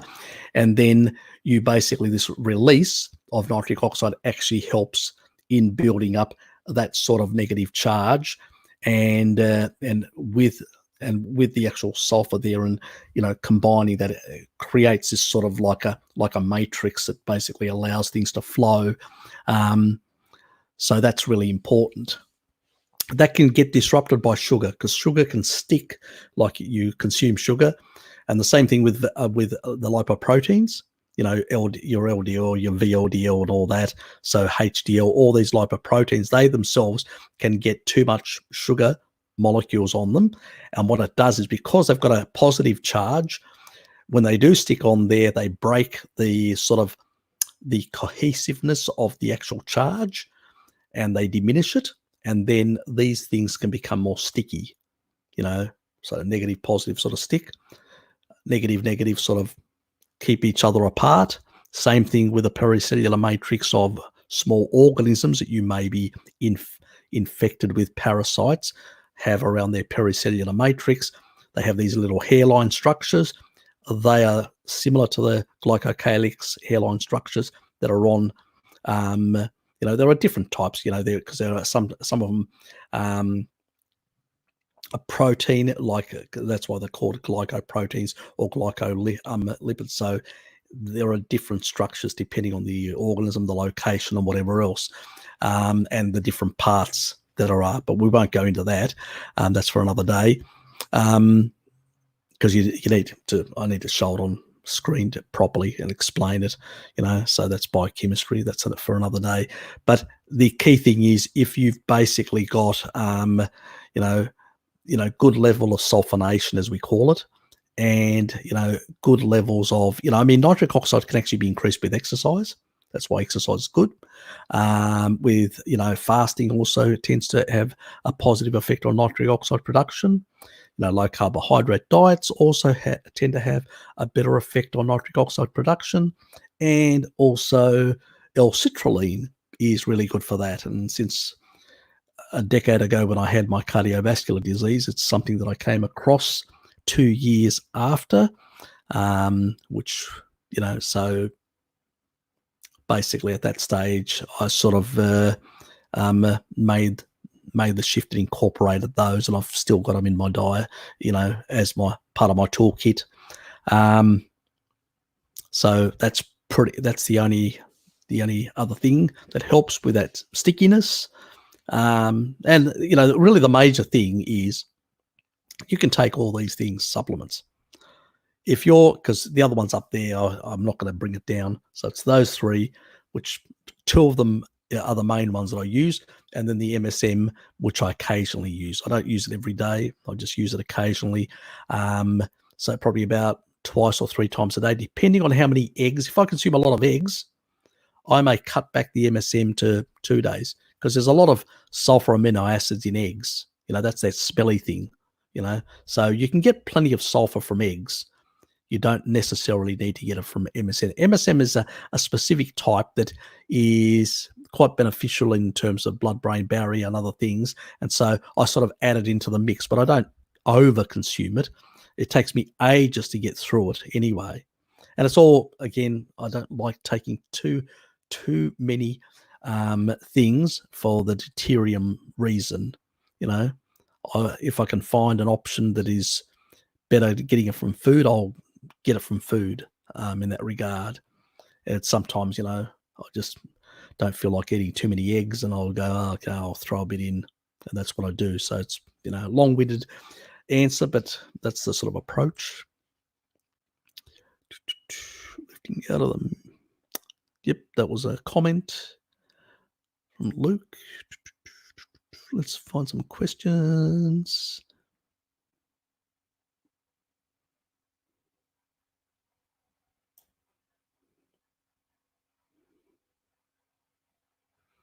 What's this? What is it? I guess 2% of pop have tapeworms. Don't know. Can starve the burgers, very low calories, very low carbs, or fasting. Would imagine that expelled, going carnivore too. Has anyone in the community made mention? Don't really know whether, because I know there are many tribal societies that have got tapeworms, and they pretty much eat a low carb sort of carnivorous diet. I think there are certain plants that actually help as a in a pharmacological way to get rid of tapeworms. I've never had any, so I don't really know what the best approach would be. You'd have to do your own research on that. So Scott's hunt is basically, regardless of animal species being eaten, we must realise that we must account for their feed and their parents' feed and the number of replacements. It is complicated. Yep, it is. It's not an easy thing. But usually when you demand certain things in the economy more than anything else, eventually people will shift to those things. Yes, it's bloody crazy in the US that raw milk farmers are basically being hounded here and there. So yes, it's not good in that regard. Comments.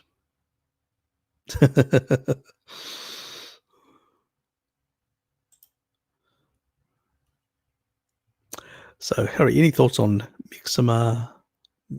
miximalization for preparing maize? Couldn't tell you, mate. No idea. Is this, I suspect it's some sort of fermentation approach, like they've got for wheat. I know for wheat, there's a fermentation method, and I know for legumes there are certain fermentation methods, but for maize, no idea, mate. Can't help you. The vegans and the climate change extremists love the doomsday rhetoric. Yeah, that's true. They think it buys their agenda some leverage. Yeah, look, a lot of people, they're doomsdayers have been around since day dot, since antiquity. If you go right back through history, you'll find doomsdayers always saying that the world's going to end, and then when the natural disaster happens, they go, see, I told you, God has taken punishment on them, for being so evil doers, even though there were quite a few in that community that would have been very religious and very good people. But, he took because, a couple of them were basically bad. But, that's a sort of simplistic sort of way that, so people have been around doing that for ages. We live in one of the most safest, peaceful, stable times in history. Just go back 100 years. Well, even less than that. Go back 70 years, Second World War, 50 million dead. We've been slaughtering each other like mad for centuries. People have been living in squalor, absolute squalor. It's absolutely nonsense what these people talk about, the end of the world and all this sort of crap. I mean, in the time of the Cambrian explosion, 500 billion years ago, there were 7,100 parts per million of carbon dioxide in the atmosphere. The world did not end. That extra carbon created the biggest explosion in life in the world. What are all organic life? The carbon-based life. So what do you think extra carbon does? It increases the amount of life on a planet. It doesn't decrease it, it increases it. This is the madness that these people don't understand. They would rather see more death of life. They are anti-life, not pro-life. We carnivores are pro-life for the planet, for all species, not only ourselves, but all species on this planet that need carbon to grow big bodies and more, and have more of that building blocks to build more tissue. You only have to look at, some of the actual plants and animals that existed back then. They were more numerous and in greater numbers. So, so their argument is just basically illogical, completely illogical in that regard. And, all their arguments about this and that, and, it's just BS, absolutely BS, And most of the carbon and most of the actual, increases have basically come from CO2. And I say the planet needs more of it, not less. things are much more complicated. And even this, we've got a situation where there are two factors at play. I mean, Bart's talked about one, how the differences between the measurements that have been taken from weather balloons and the ground stations and how they contradict each other. And then they sort of massage the figures. And, if you were doing sensible science, you would say, well, okay, some of these ground stations now are in populated areas where they were in rural areas in the past. Some of them are close to airports where they weren't in the past. Some of them basically have been moved to different elevations. Wouldn't that skew the data over time? Yes, because elevation affects temperature. I mean, I'll give you a very easy way of actually proving it to yourself. Go to the Grand Canyon or something similar to that. Go to the top and then go right to the bottom and see the difference in temperature. It's much hotter down there. The deeper you go into the earth, the warmer it is. So when you actually take something from a farmland up there, which is at a slightly bigger elevation, bring it down to a town and put it right next to a fire station, you're going to increase. And if you then base your analysis based on that, this is why I say the data has been corrupted. The actual opposite is happening, So, but it's like arguing against a brick wall with these people. And that's the problem. We need more carbon because that will actually bring about more life on this planet, not less. What we don't need is basically a lot of particulates.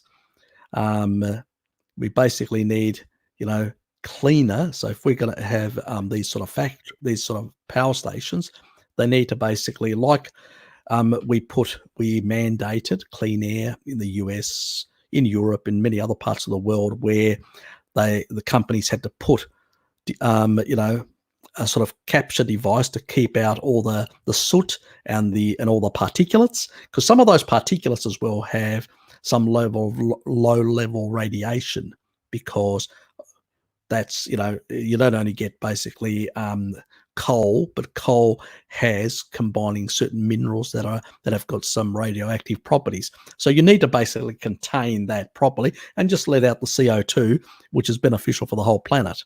And it basically means that more CO2, you'll actually even get a bit of a bump up in oxygen. And we know that more oxygen is actually really good for humans like us. There are many people that go and pay for oxygen therapy. Really good for the lungs, really good for the respiratory system. So we could approach things much differently. We could explain things a bit differently to a lot of these people, the ones that are willing to listen. Sometimes it's really hard, but doomsdayers have existed from day dot. And so, today it's the vegans, tomorrow will be some other crackpot group. Never surprised me. Everybody basically wants to jump on some sort of lunatic bandwagon. They're always a minority, but they do exist.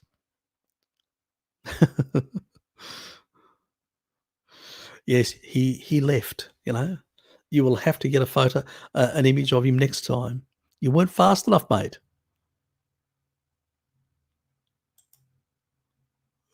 A milk duck.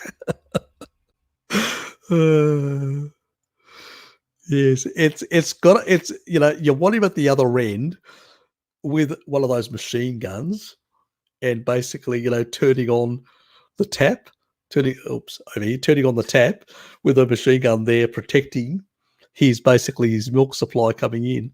Need to do something like that.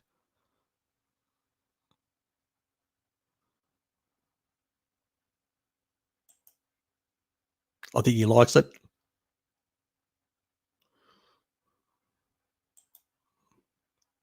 Sean definitely likes it. New Zealand goes on about being clean green, but most of our waterways, rivers, streams are so high in bacterial algae, we can't drink, swim in it. Sad. Yeah, look, same thing in Australia. Many parts of Australia, not so much in Tasmania. We're a bit lucky here. We don't have, because we tend to have more animals here rather than actually, we don't produce any grains. There's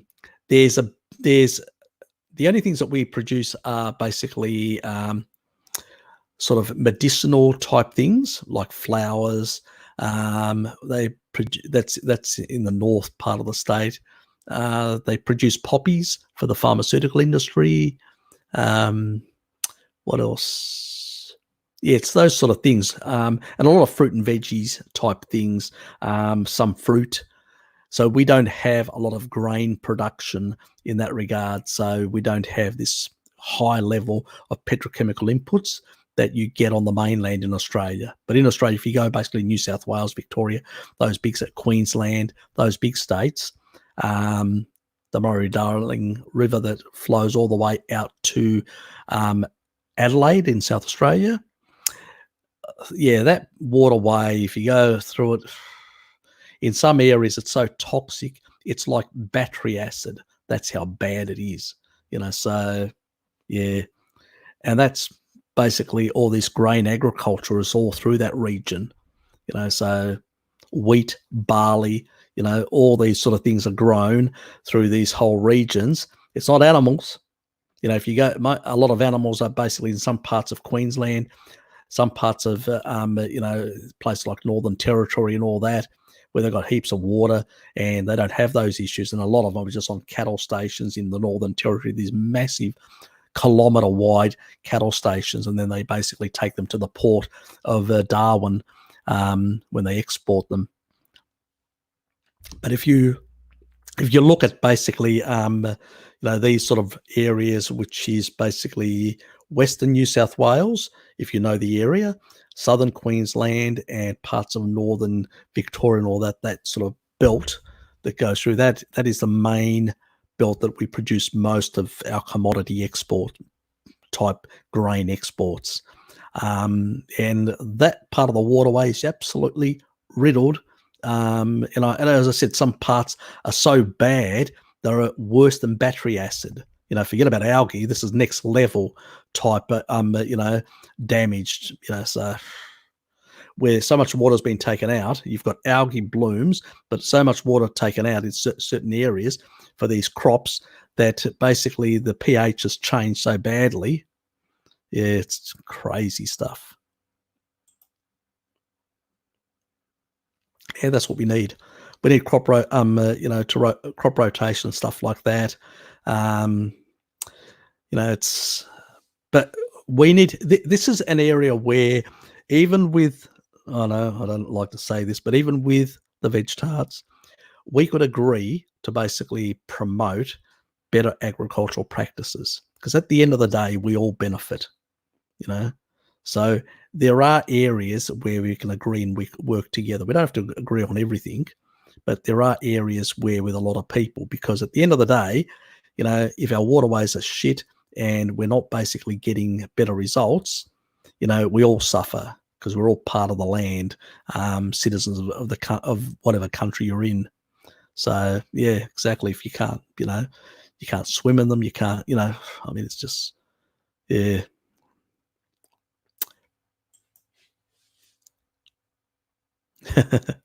Yes, southern Tasmania as well. We have really good pork here. I get some really nice smoked. Oh, it's beautiful.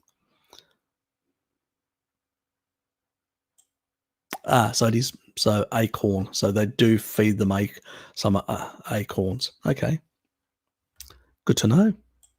It's look, don't know enough about pork, even though I consume it, but I know more about goats and sheep, because I've sort of been involved, and even tobacco, because one of my aunties used to grow tobacco, and my other auntie on dad's side used to have goats and sheep and stuff like that. So I had experience in both sort of environments of farming. Yep. They'll eat anything. Absolutely anything. They don't discriminate.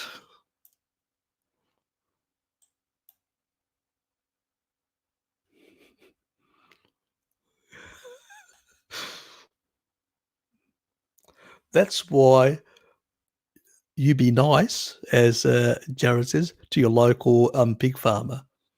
Maybe he's one of his, when people try to impede his, milk, raw milk sort of, he sort of needs to sort these people out that are impeding his ability to get it into Canada. So, so we know where these people end up.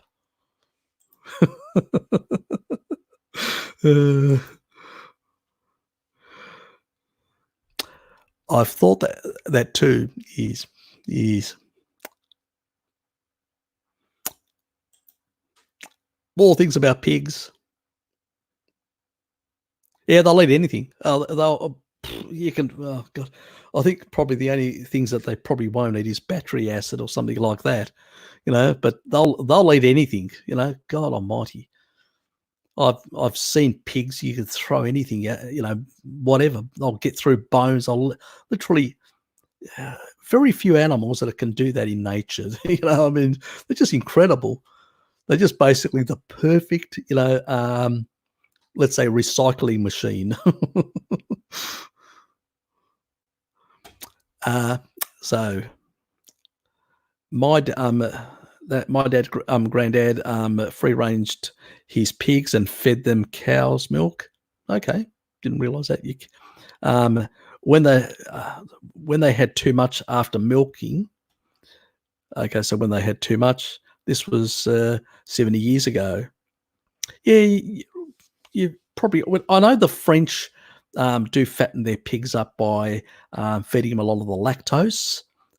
Sort of the more like they'll get the lactose out of them. They'll take out the fats for cream and stuff like that, and they'll try and get more of the lactose type thing, the sugar part of the milk, and they'll feed it to them because it actually fattens up, like even the geese and stuff like that, but also pigs.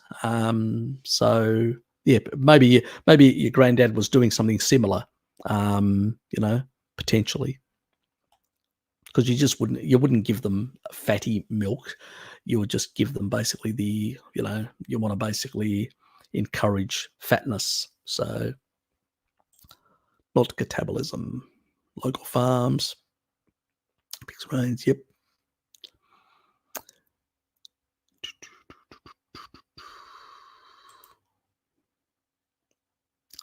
Hopefully you can see it. I'll put it up because you'll watch it after, so he'll get the message.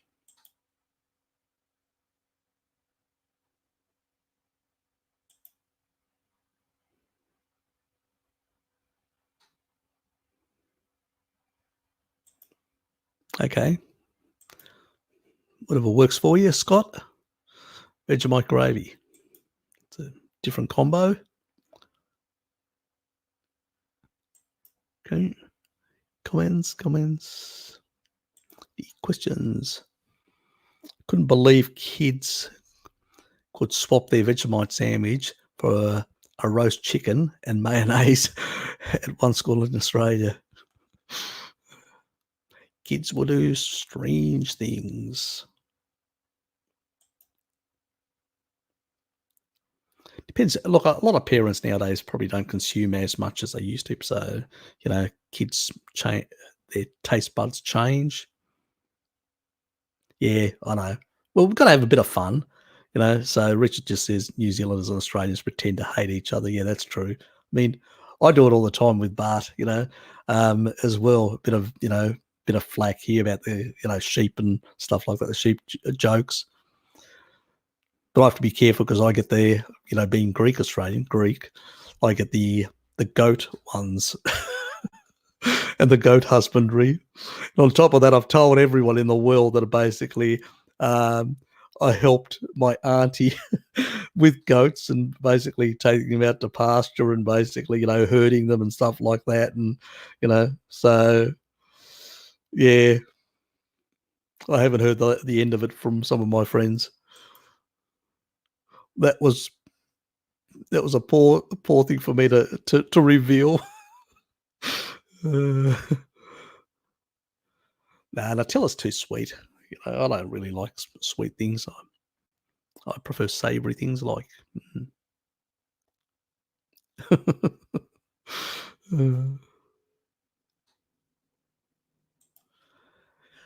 made with palm oil or something. What would we? Is that Nutella? I suspect.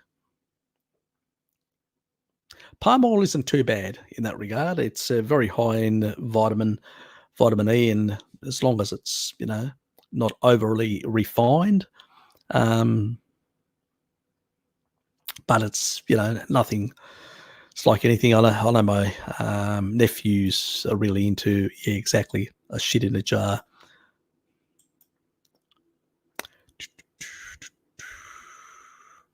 Yes.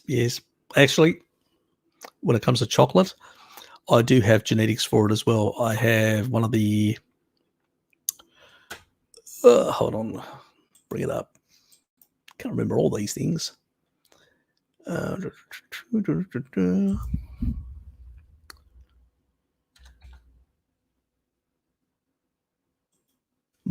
bring up my 23andMe for a sec.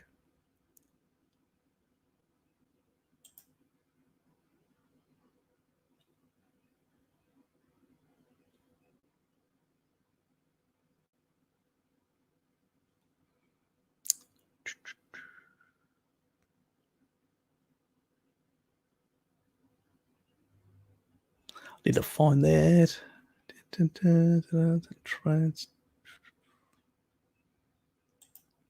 I think this may be it, but I'm not sure. Just give me a sec. I'll just cycle through quickly some of these questions, points.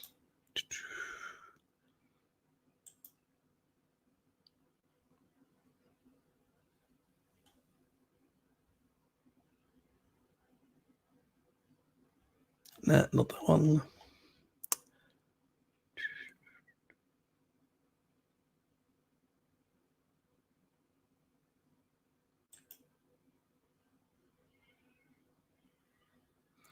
When you want to find something, here it is.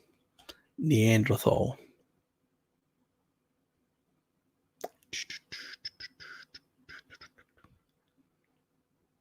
Okay, let me just share that.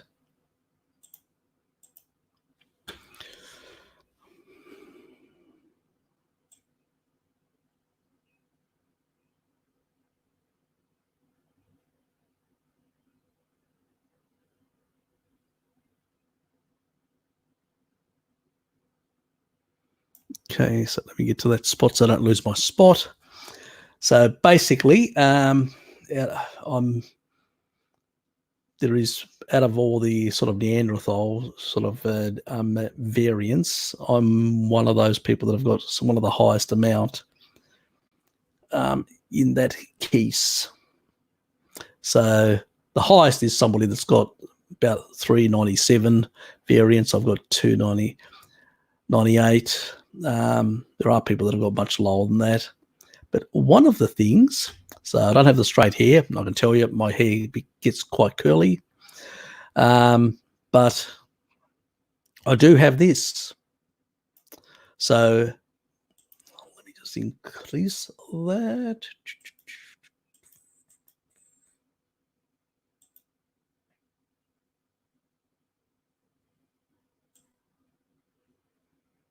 So less likely to sneeze after eating dark chocolate. So you have one Neanderthal variant associated with a reduced tendency to sneeze after eating dark chocolate. So it seems that I've got some sort of, ability to consume chocolate. I'm not justifying my past chocolate addictions, but I do have some genetics to basically, so it's not as big an issue on me compared to some other people in that regard. But it's interesting, some of that stuff, when you look at it and you go, oh, that's why I really like chocolate. And I actually enjoy dark chocolate, quite a bit. But, it's something that I've given up, and I've sort of taken the next best thing, which is ice cream occasionally, Saturday night. And now I sort of haven't done that.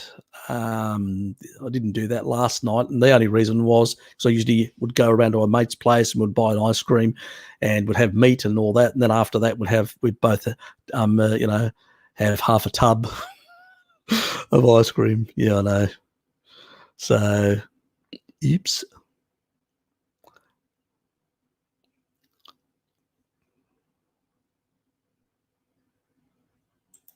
What's that? Sprinkle hundreds and thousands. Oh, yeah, yeah.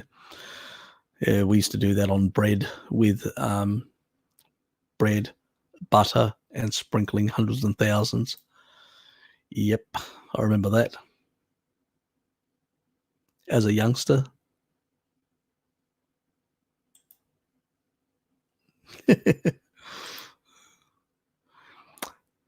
Oh, fairy. Is that what it's called? Fairy bread. Okay. So that's what you guys call it. Yep. We call it hundreds and thousands. I believe New Zealanders do as well, you know, as Richard said. Yep.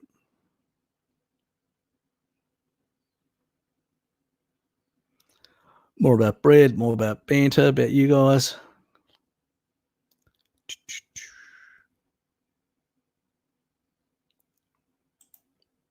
Put that up until I find another question.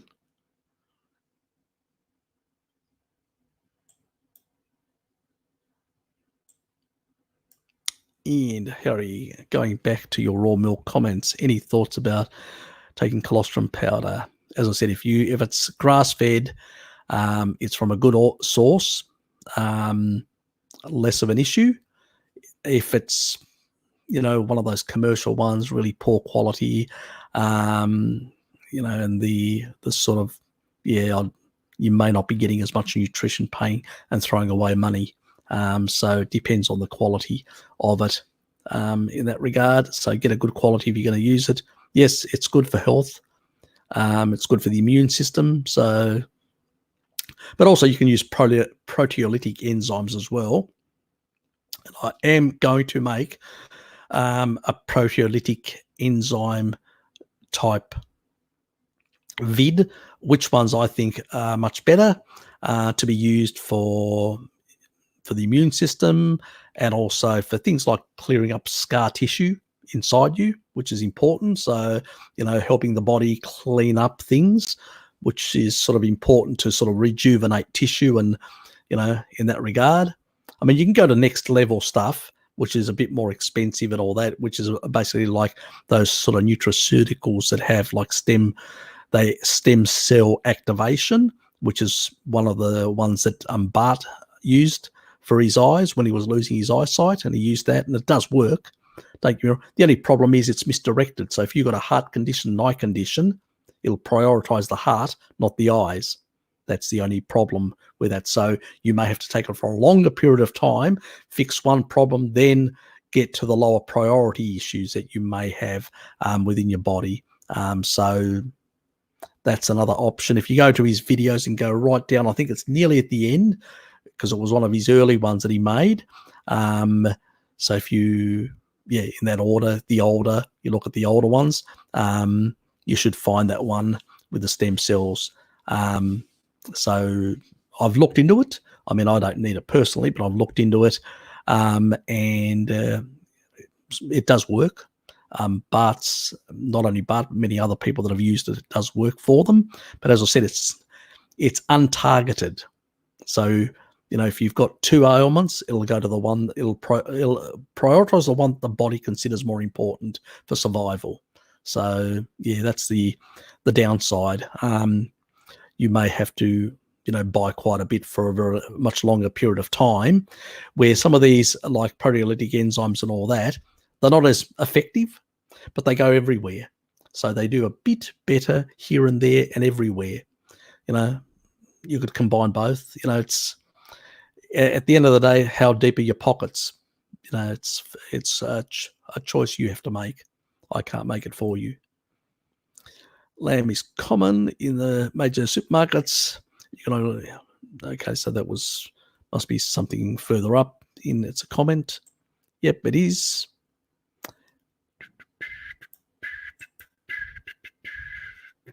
Rich Tapestry Tasmanian Carnival breaks out of nutritional matrix and becomes the chosen one.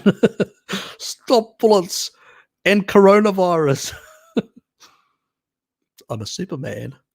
Wow. Thank you. Yeah. Always want to do something like that. It's my silly side coming out in me.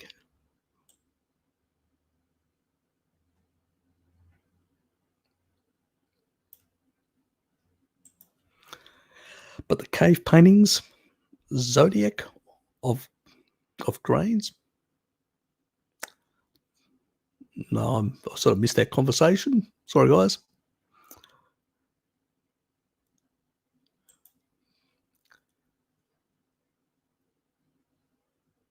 Do they have things like that? Year of the lentil? Harry, could you go into detail about the ideas of carnivore bodybuilding? I believe you said something about eggs, dairy in your Euro. Yep. That's, I'm going to make a vid of that. And there is a combination. Actually, I actually put a comment somewhere, but I can't remember where. Okay, hold on. I actually sent an email. I don't want to. Give me a sec. I'll see whether I can copy it out of that email. So I'm not actually revealing the person because I sort of privacy, sort of things in that way. A sec. Logging into Proton Mail.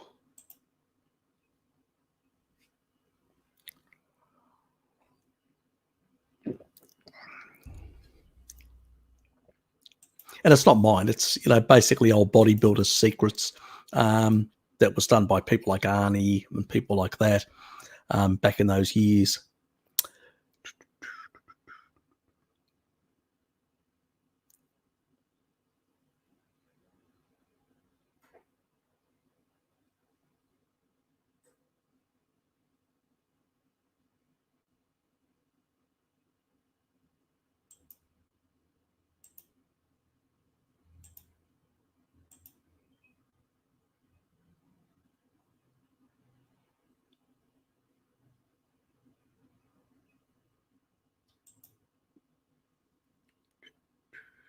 Not that one.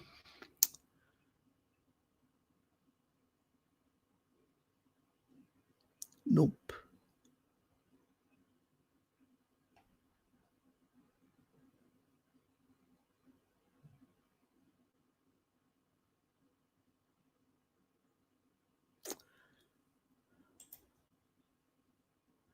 I think it may be this one.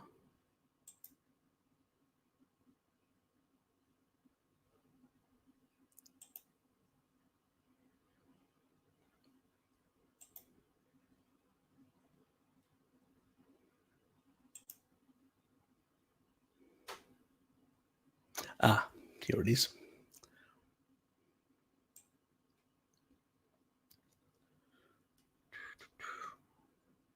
Oops. Copy. Okay.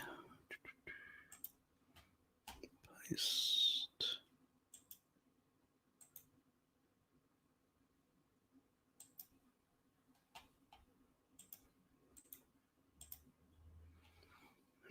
Okay, this is. I'll just make sure the person's name isn't in here. Okay, the person's name isn't there, so I can actually put it on screen. Just wanted to make sure. We've got to respect people's privacy, who they are. So, and the only thing is, how do I increase the size in this?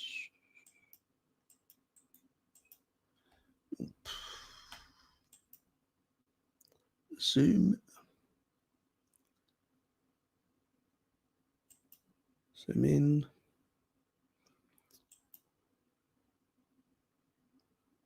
Control plus. That's it. It's a long time since I've done this.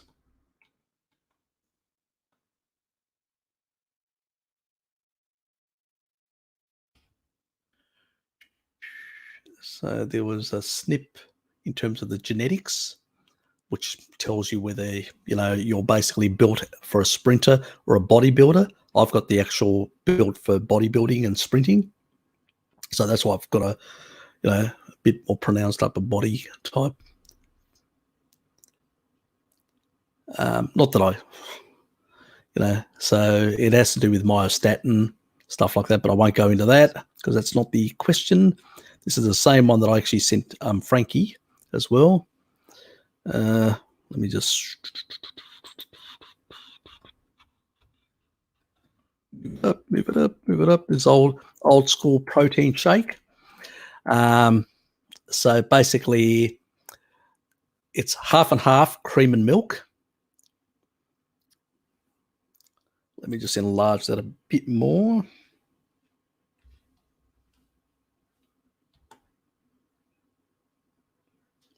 Okay. So half and half cream and milk. So this is in a shake. So 100 mils of each, or 3.5 ounces of each, just so you know what the quantities are. A scoop of milk. So that's sort of, you can get like dried milk powder. So a scoop of dried milk powder and egg protein powder. So you can actually buy both those, which is a concentrate. So you can actually throw those in that regard. This is one of the brands in Australia, which is called NSP 92 milk egg protein powder. I'll just stick that in the comment.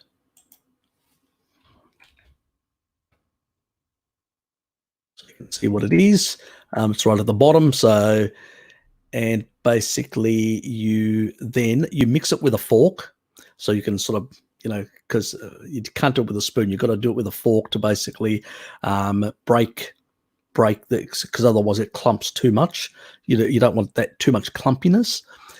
So you do that, and then it becomes like a thick type. It's like the only thing I can think similar to what it would be like, the equivalent is, like when you put oats and you've only got a bit of fluids in there, like a bit of milk, and it becomes like really thick. That's the same way it becomes. It sort of becomes a very thick sort of amount. You eat it slowly, like a dessert, because it's you're packing in a lot of protein. So you want to go slow on your digestion. Okay, that's one thing you want to know. They also recommend, these guys, that you use digestive enzymes and the sort of the HCI type tablets, which is for acidity and all that, is what these guys used to do, because these guys used to actually not have one of these. They'd have a couple of these. They really used to pack in the protein, and all that. So then there's your extra creatine, carnitine, branched chain amino acids. So you throw in those. In the old days, it would basically just be, raw egg yolks. So obviously you don't want the whites, because basically you'll end up with a biotin deficiency. And bovine protein powder. So you can get like grass-fed bovine protein powder and add that for additional bulk. So this is what they did. Some of them also did this. They added organ meats, like 50 grams of liver. So they added that in as a component, 3 times a week. So they had about 150 grams per week for the extra copper, which is a smart thing to do in that regard. So that was. This is the main part, obviously. That's the liver part is the addition. Okay, so this is the actual shake, the old school protein shake in that regard. Actually, look, mate, I'll send it to you. I'll email it to you. So you've got it as well. So, and if anybody else wants it, email me at the Proton Mail thing, and I'll send it to you so you can use it. So, Yes, I do, at some stage I do want to do a bit of on bodybuilding and do a bit of some of the strategies, some of the foods, some of the but there's just so much at the moment. I'm just inundated with the corona thing and a few other things, and so I'll get to that eventually. I hope that helps you guys.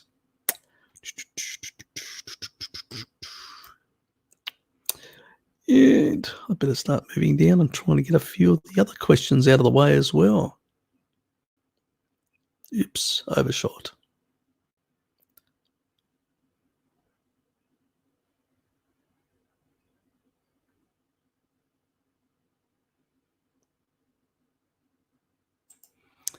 And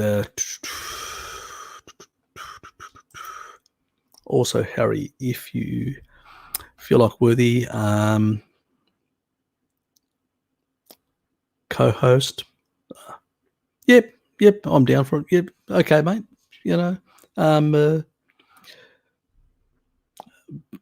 We're getting close to the end because we're nearly at 3 o'clock, 3 hours now. So I'll send you a link next week.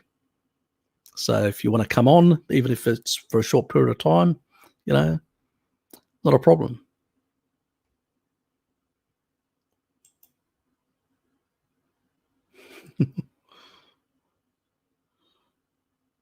Okay.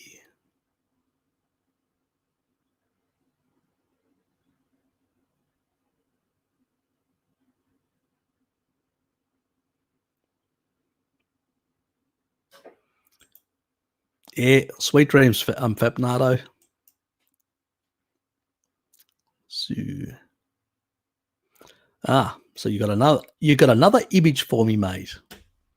I'll have to find that.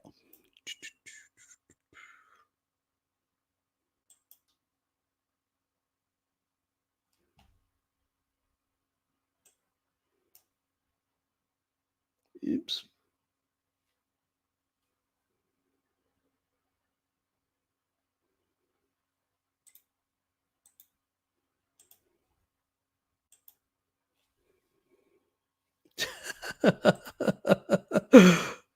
I love it.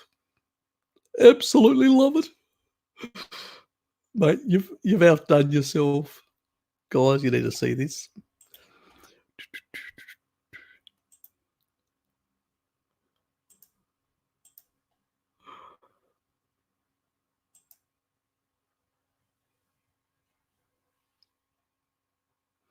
Mate, you've outdone yourself. Yep. I love it. Absolutely love it. God, for my next Corona thing, I'll have to use this. Perfect. Thanks, mate. Appreciate it.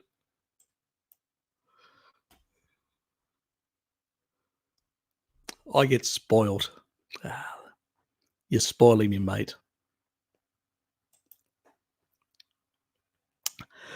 Richard says, I've never fasted more than 48 hours.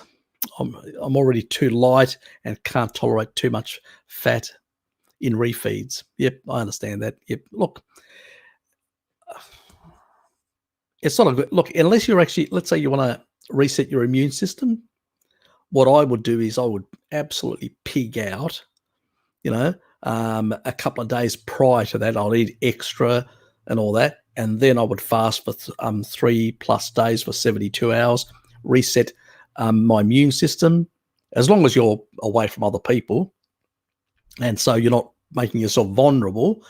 And, that's going to be beneficial to you going forward. I mean, I did a reset before the Corona hit and all that. I did about, I ended up doing, I can't remember now, either 87 or 89 hours. I can't remember exactly. It was close to 90 hours that I actually ended up doing. I could have gone longer. I shouldn't have, but, I probably should have cut it back at about 80, but I didn't that's the problem with it. Once you don't eat for so long, you go, oh, don't feel like food, which isn't a good idea, actually. We need to refeed. It's important. That's how, because otherwise you end up too catabolic. But if you're ever gonna try that, I wouldn't. I'd just do 24-hour fast once a week. Most people that don't carry a lot of weight I usually say just 24 hours is more than enough, and just eat normally the rest of the week. And, occasionally once in 3 months or 6 months, probably 6 months, if you're quite light, once in 6 months, you're younger as well, just do a 3-day fast for a reset. But make sure you isolate yourself. So you do it in a way where it's like, Friday, Saturday, Sunday. Sorry, Thursday, Friday, Saturday. So basically, by the time you hit 72 hours, you're in the weekend away from people, and then you're actually doing your refeed on the actual the day after on the Sunday. So as a consequence, you basically your immune system is being built up through that day, so you're less likelihood to catch anything that from other people when you've got a slightly weakened immune system. So you got to be careful how you do these things. Whether you take an extra day, I've basically done a Thursday, and then I've done a reset over 2 days, and I've taken Monday off as a rec day, as a sort of an annual leave day, and not gone to work on the Monday, or flexed off if I've got enough flex time that I've accumulated over time. Mostly I usually use the flex time, and whatever you've got. And so at least it gives you 2 days of refeeding, rebuilding, and then basically exposing yourself to other people and all their little things that float in their environment when they sneeze or do other things.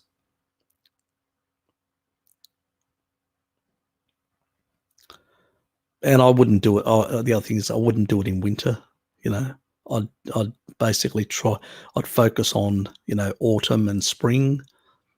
Those sort of that sort of period. So summer, at the beginning of summer, and towards the end of autumn or middle of autumn, around there.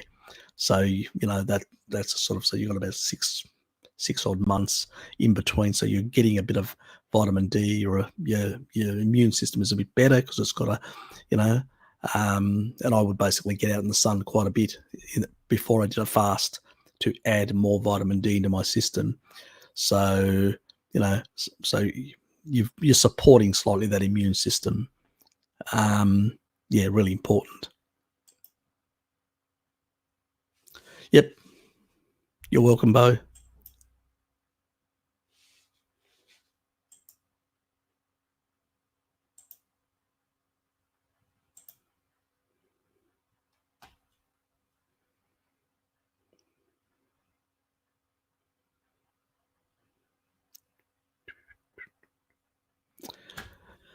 Well, guys, we've sort of come to the end. Look, thanks again for being here. I enjoyed it. We'll try and get Luke next week on as well. So there'll be 3 of us, Jared, myself, and Luke. So that'll be fun. A bit of different. It'll be a bit of like a round table type thing. So it will be way more interesting. I'll let them chat a bit more than I normally do, and I'll just jump in occasionally if I have to sort of nuance something or whatever, add a bit more. So that's how we'll play it. We'll see how it goes. If you guys like it, we'll continue it. So you're welcome, sure.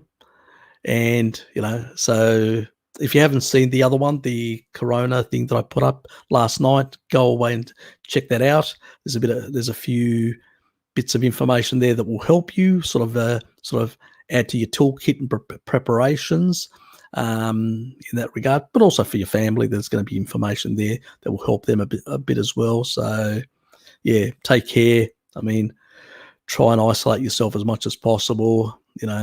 Try and get as much sun as possible that you can get. Really important. Getting fresh air and sun. Locking yourself up in the home. Yes, it isolates you, but it's the home is it's not a healthy place. Very healthy place. You've got a lot of furniture around, a lot of things that emit a lot of chemicals in the environment. So you need to get out. You need to get into sunlight. It just basically means, if you've got a backyard, perfect. spend a bit more time in your backyard. But if you don't, things, you can only do so much. You're welcome, mate. You're welcome to everyone. Yep. That's fine, mate. Look, people come and go, depending on when they can turn up. They've got other things. They've got family life and stuff like that. I recognize that, and most of my subs, they'll view whatever at some other time. I try to add stuff like for Europeans and for other areas, because I've got followers in different parts of the world. So I'm trying to as much have some live streams here and there to basically cater for most people, but also to give them an opportunity to ask questions, because at the end of the day, yes, they can watch it after, but there may be a specific thing that concerns them that they want to know, they want to ask about. And, and if I've missed any, sorry, if I've missed any questions as I'm sort of flowing through between all the banter and all that, I missed anything, I do apologize. Ask me next week. And, in the early stages where things are slightly more organized, and as they deteriorate, trying to find things after, I will answer them. At worst, if you need to know earlier, email me. Just email me, and through the week I'll get around checking the emails and I'll reply. It won't be immediate. Sometimes it may, depends on how busy I am at the same time. Anyway, guys, take care. Have a good day, or good evening, or wherever you are. Please like and subscribe, and please share this and get some of that information out. And in particular, the Corona one that I've done, please share that with all your friends as wide as possible, because there's a lot of information there that can help a lot of people. And we need to get the message out. Anyway, see you guys. Bye. Have a good day.